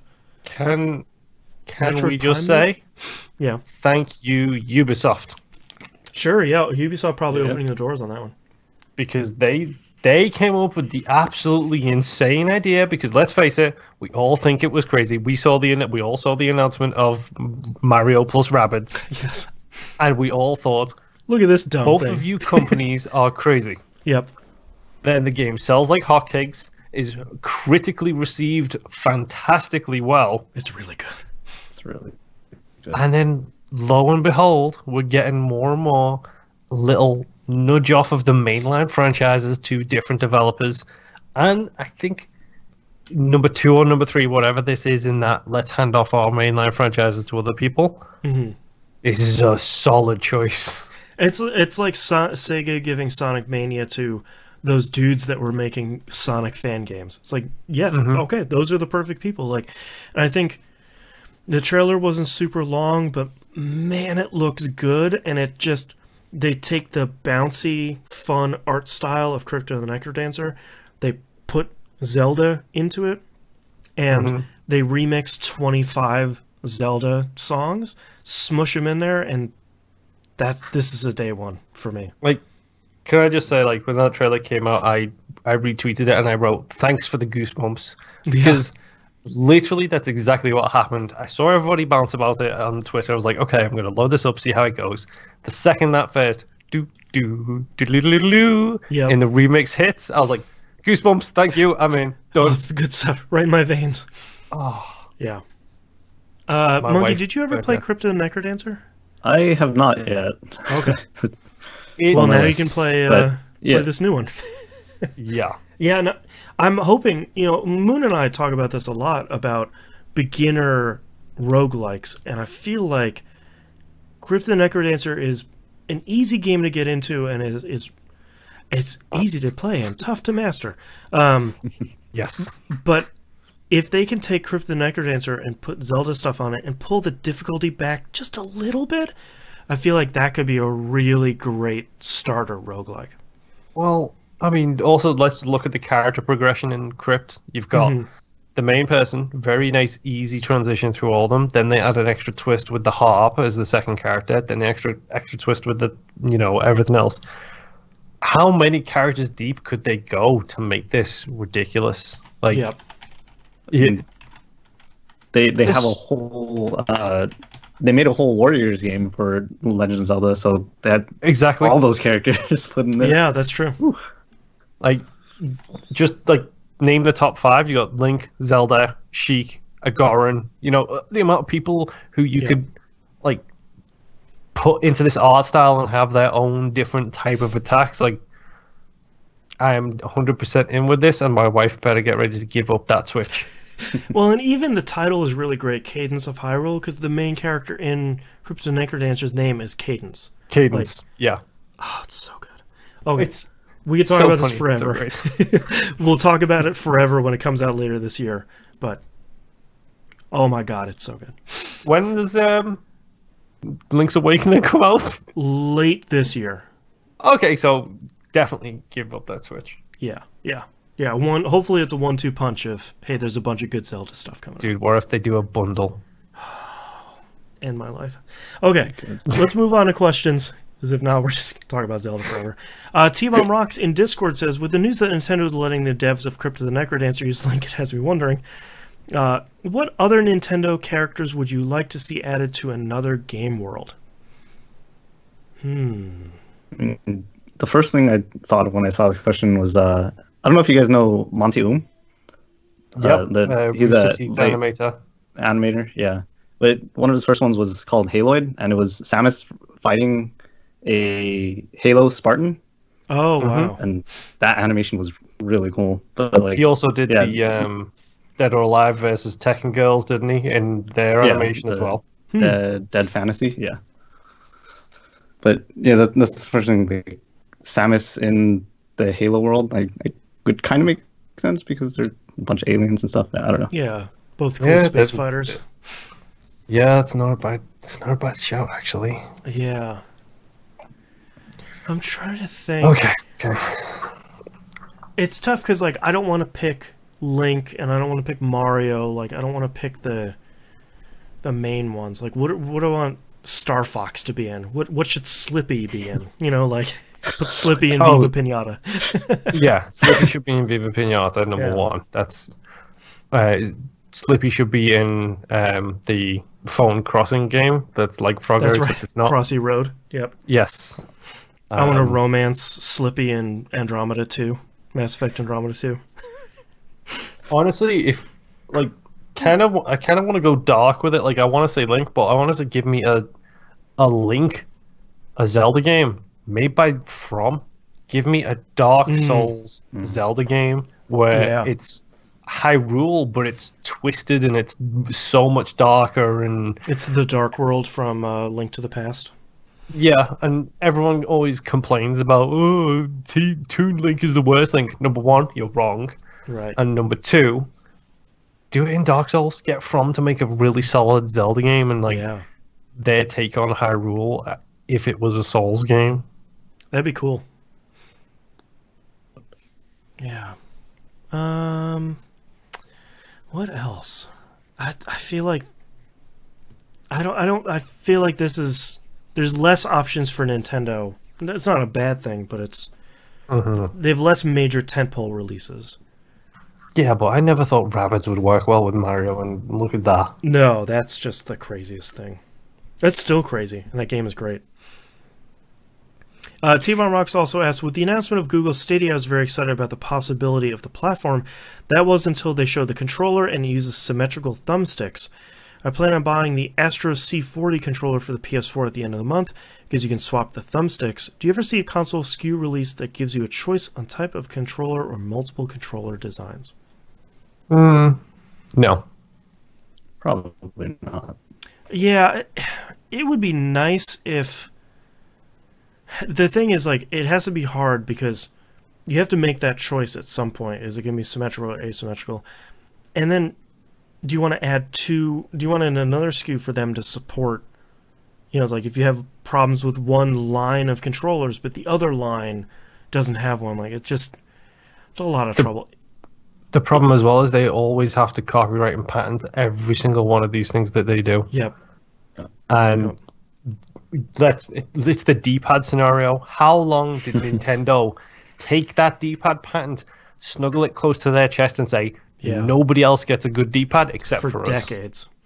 Well, what I'm hopeful in the end when Stadia launches is that this really isn't a concern for anything except for the TV version, the Chromecast one.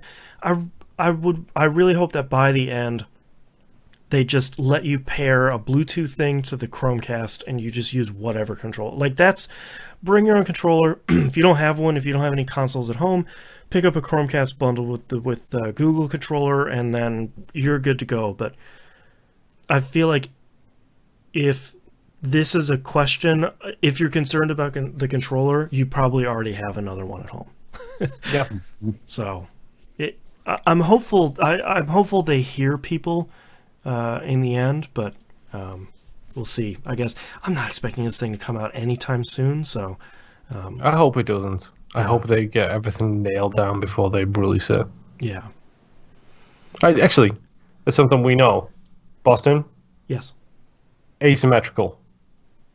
Oh, no, you like symmetrical. I like symmetrical. I'm asymmetrical. Monkey? I don't think it could go either way, because I use both consoles like evenly, and the Switch. So I did see someone on Twitter complaining that they showed, because there's always the image of here's the Xbox controller next to the face buttons next to the switches, and they're all they're in different spots. I saw someone, I think, seriously say this on Twitter. They put the Pro controller face buttons next to the Stadia ones and said, like, I can't believe Google would change up 3 decades of face button stuff with their controller. It's like, oh my god, dude. It's not the standard, guys. Like, there is no standard. That's the problem. No. I wish we could all get over that. I wish we could, because it drives me crazy. if Sony could do me a favor and Sony could remove the X from the front of their controller, that would be great. You just put something else there. Change it to a star or a pentagram. I don't care. Hand. Change that button. Yeah. Give me a little hand button. Yeah. Because I play my PlayStation with my Xbox One controller because it doesn't give me RSI. Right. It's the one button that throws me off every single time. The one button is share. If it says square, I will hit like X on my Xbox controller. If it says X, I always hit the same button again. Right. I hit X. You're just too good at following directions. That's the problem. My brain's controls have been remapped. Yeah. Next question here is from BTG Inferno in Discord. Hey guys, hope all is well. Thank you. I was talking to a friend about it, BioWare being in a tough spot now that Anthem is getting refunded and bricking consoles. He seemed to disagree, which is fine. That brings me to my question. With Anthem being in so much trouble following Mass Effect Andromeda, I read BioWare lost a lot of money and fan base. Do you think this caused BioWare to take a big enough hint to stunt the production of their new Dragon Age iteration, or do you think BioWare has enough money and clout to pull out of this downward spiral they're in? Love the show, guys. Thank you for all you do. Dragon Age took a hit. I think it's all but being confirmed at this point that at one point production on Dragon Age stopped so that everybody could work on Anthem. Yeah, and I think after Inquisition, which I think Inquisition sold really well and was critically reviewed okay, I think fans really loved it. I love Inquisition. I haven't played Inquisition yet. I played 1, 2. Does the intro to Inquisition rank as one of the best start of a games ever, based on that moment you hit the start button? Yeah, I mean, the moment you hit the start button is really good. It's not going to beat Mass Effect 2, though. Mm-hmm. Like, Mass Effect 2's first 15 minutes is just... Like, hey, this seems cool. What, my ship blowed up? Whoops, I died. Yeah, I don't want to say anything because that Inquisition it's a great moment when you start playing that game. Yeah. Yeah, especially since I started when I was sleepy and I was like, all right, let's start this, and just everybody dies. And it's like, okay, cool, this is how we're starting. All right. I think Dragon Age is in a really tough spot because I think, let's say it again, Mass Effect Andromeda was not a bad game.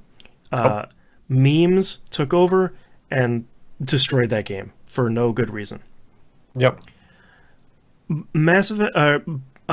Dragon Age Inquisition was a good game that had a lot of little problems, like scanning for herbs was a pain in the butt. You need to leave the hinterlands, for the love of God. Like, there's so many problems in that game that I don't think made it a bad game. And I think Moon is right. A lot of these studios are going to have, all hands on deck. We got to finish Anthem. All right, now you guys are going to go back to whatever the next Dragon Age is going to be.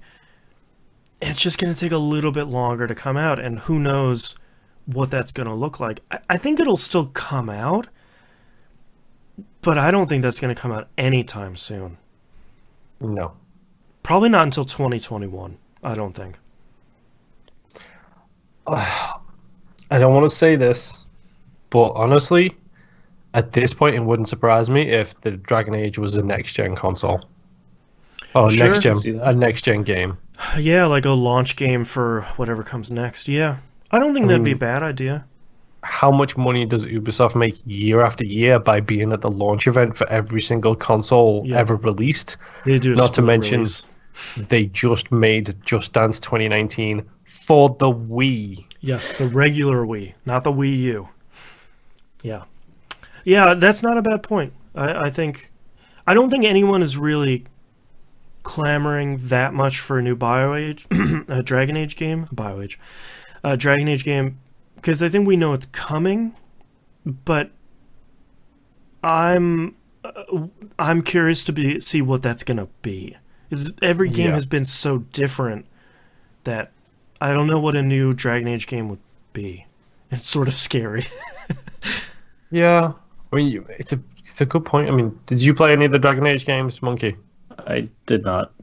Okay. I've barely played any BioWare games in general. I have like a couple hours here and there. And Yeah, some aspects, but yeah. So Dragon Age 1, it was old school, like, it was Icewind PC Dale, RPG. Baldur's Gate, pause the game, choose your actions, like, that's how it was most effectively played. Dragon Age 2 was much more action-focused, like, it was much more button inputs and, like, immediacy kind of thing. And then Inquisition was this weird hybrid of them both. Yeah.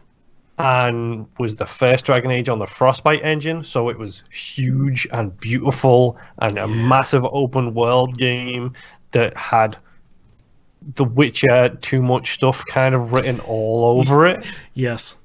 So it's like, what are they going to do with this one? Are we going to be looking at like the same again, or are we going to be looking at them retooling the whole thing all over again?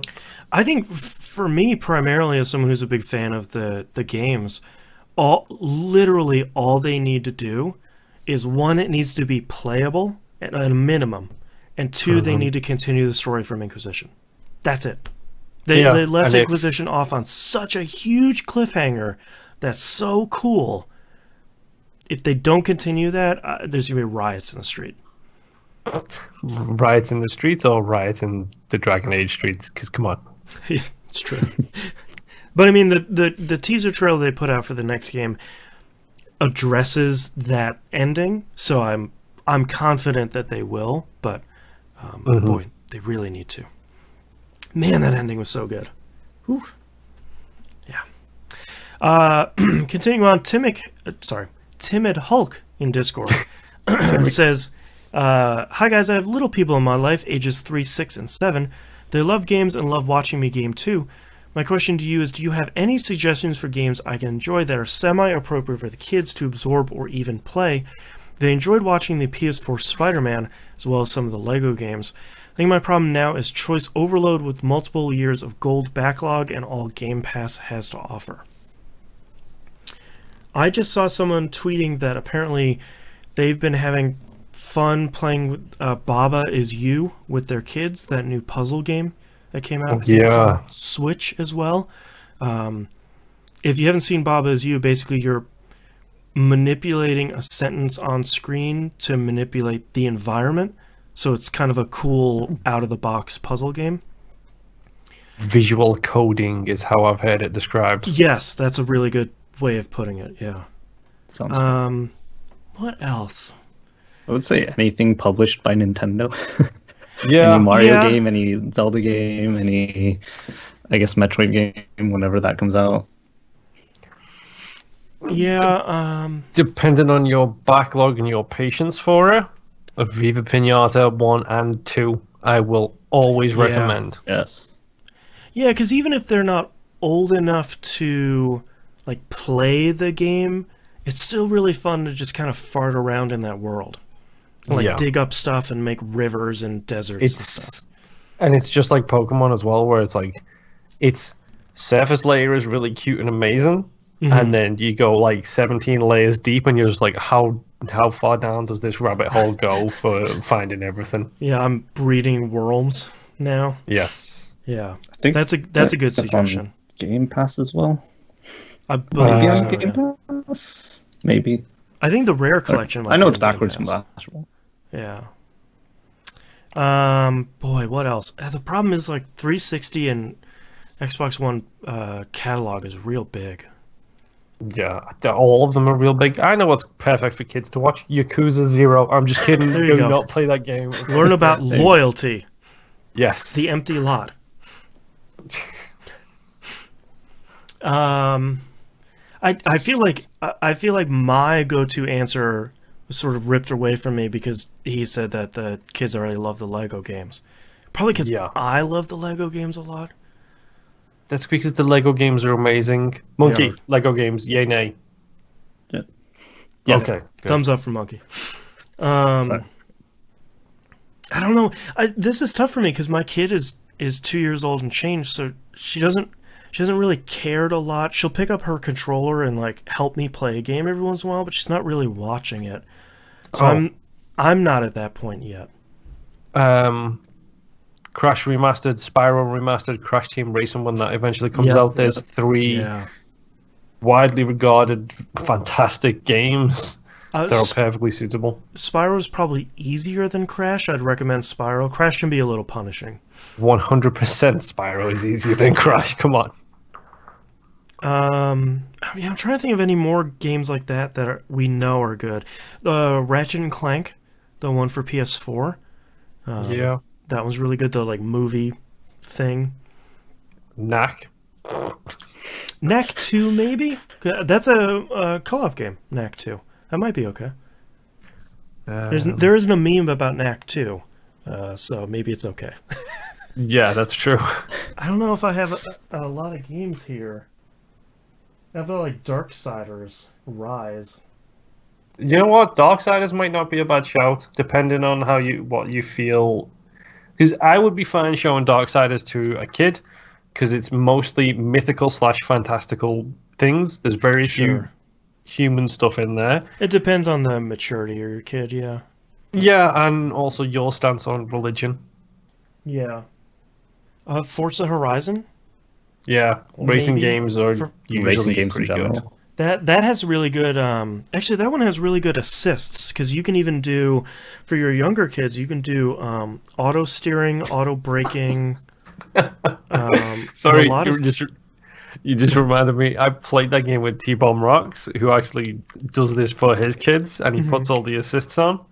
But the problem with the assists is they can be very, very aggressive. Like the auto braking and the auto turning can be super aggressive. And T forgot that he had them switched on, and then he started playing, and then I was wondering why he was so horrifically bad at the game. It's like minutes behind everyone. It's auto braking, and then he's trying to automatically he's trying to turn, and the auto turn is doing something different to him. Really so good.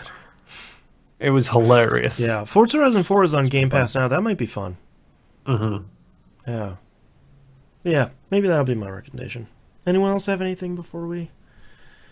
No, I think Monkey got the best of it with anything with the Nintendo logo at the front of it. Yeah, and then put on Viva Pinata. You're good. Yep. Last set of questions here is from Maximus Prime. So Google announced Stadia, and I'm beyond excited because I'm a huge Google fan. But as time goes by, I'm starting to get concerned. What does this mean for everything video games? What does it mean for hardware, disk, digital development? If this launches and works as they say it does and everyone loves it, what happens to Microsoft, Sony, Nintendo, and even Steam and the Epic Store? I know these are broad questions, but if you haven't talked about it these ways, I'd love to get your thoughts. Good question, Mac. We hope that Google has the answer eventually. And I think this is...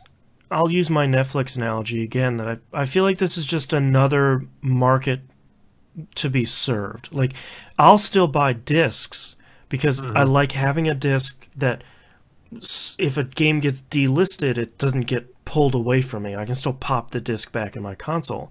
There are people like Moon, like you like getting digital games because then you just have this giant, overwhelming collection. Also, we get 2 for the price of 1.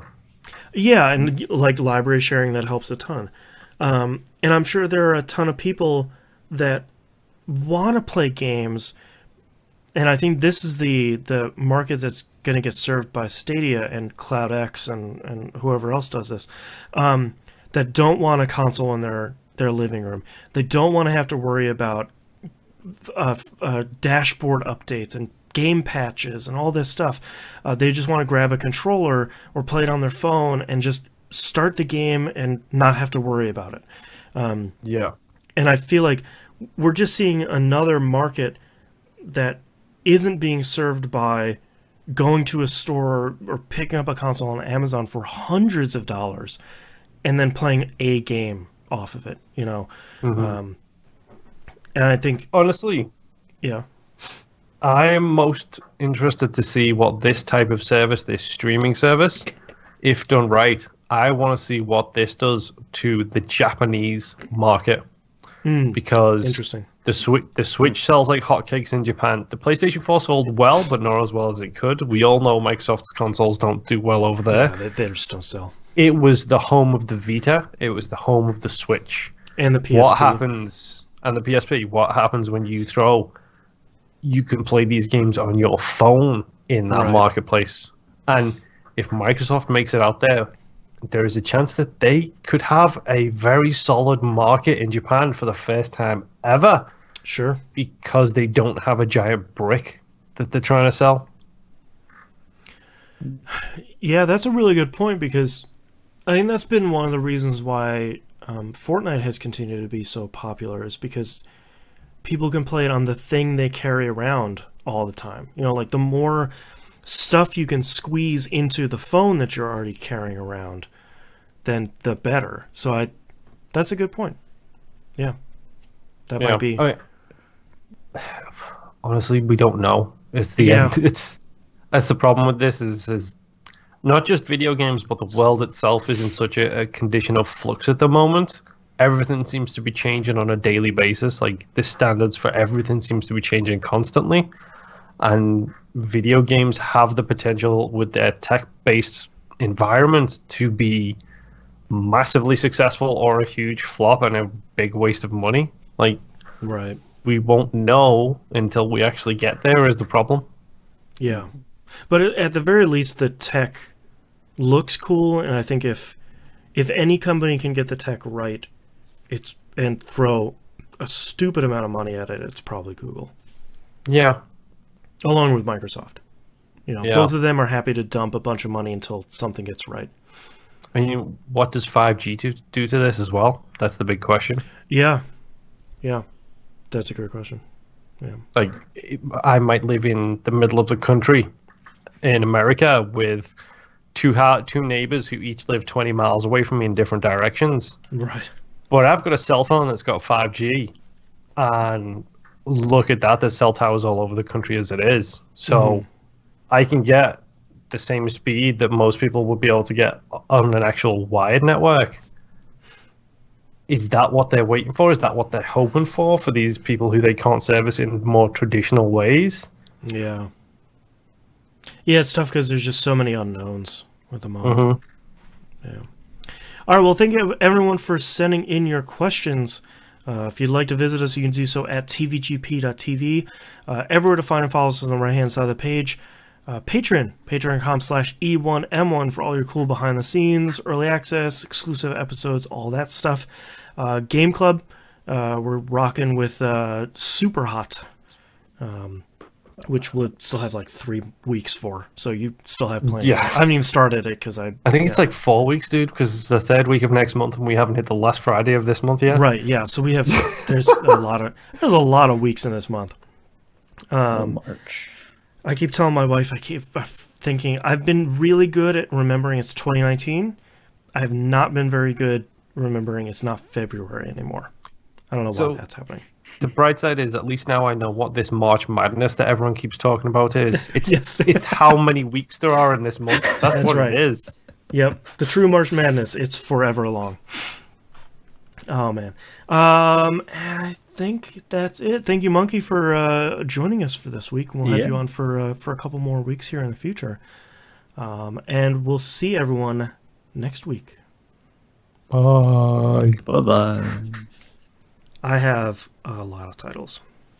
I got a couple. Monkey, you got any titles? Nope. I haven't been writing them down. That's okay.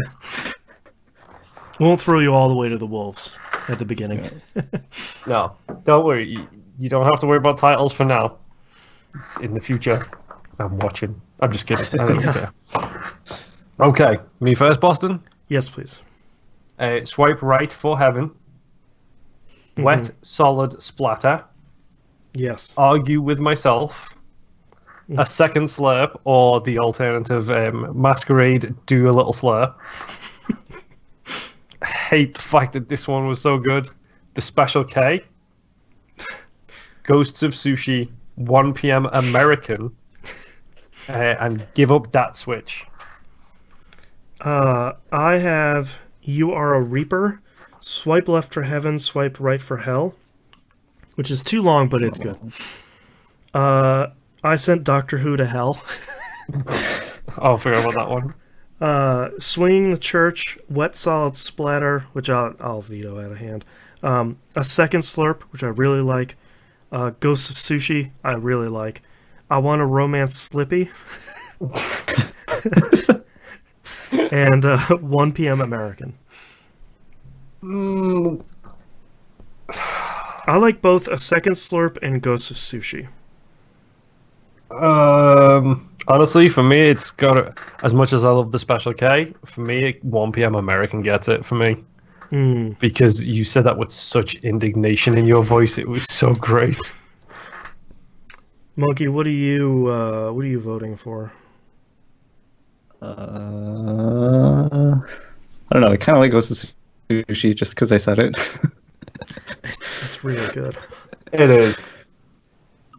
I don't know. I think we'll go with Ghost of Sushi. 1 p.m. American is really good. I just can't believe the reaction I got from you on Special K because you almost lost it. It was great. We'll circle Ghost of Sushi. So that one's really good. Okay. Starting hold on. No. Okay. Can't do that to me. Thought you were ready. Gotta give me time to think. Okay. I'm not a comedy genius. I can't just like click my fingers and have magic. 9 times out of 10, you whip out something real good. That's what she said. I have to do this too, don't I? Yes, you do. You are welcome to, yeah. Chaos. No pressure, but... No pressure. You don't have to if you don't want to. Okay, I got one. Monkey, you think of anything? Sure. Okay. Starting in 3, 2, 1. This is That Video Game Podcast, episode 596 from March 25th, 2019. Ghosts of Sushi. California style, like Boston. Ooh. All right, thank you very much, everyone, for watching. Apologies for the Skype issues. Skype sucks. Sorry. Skype's gonna Skype. Yeah, Skype's gonna Skype. I don't know what to do. We'll see you next week. Bye.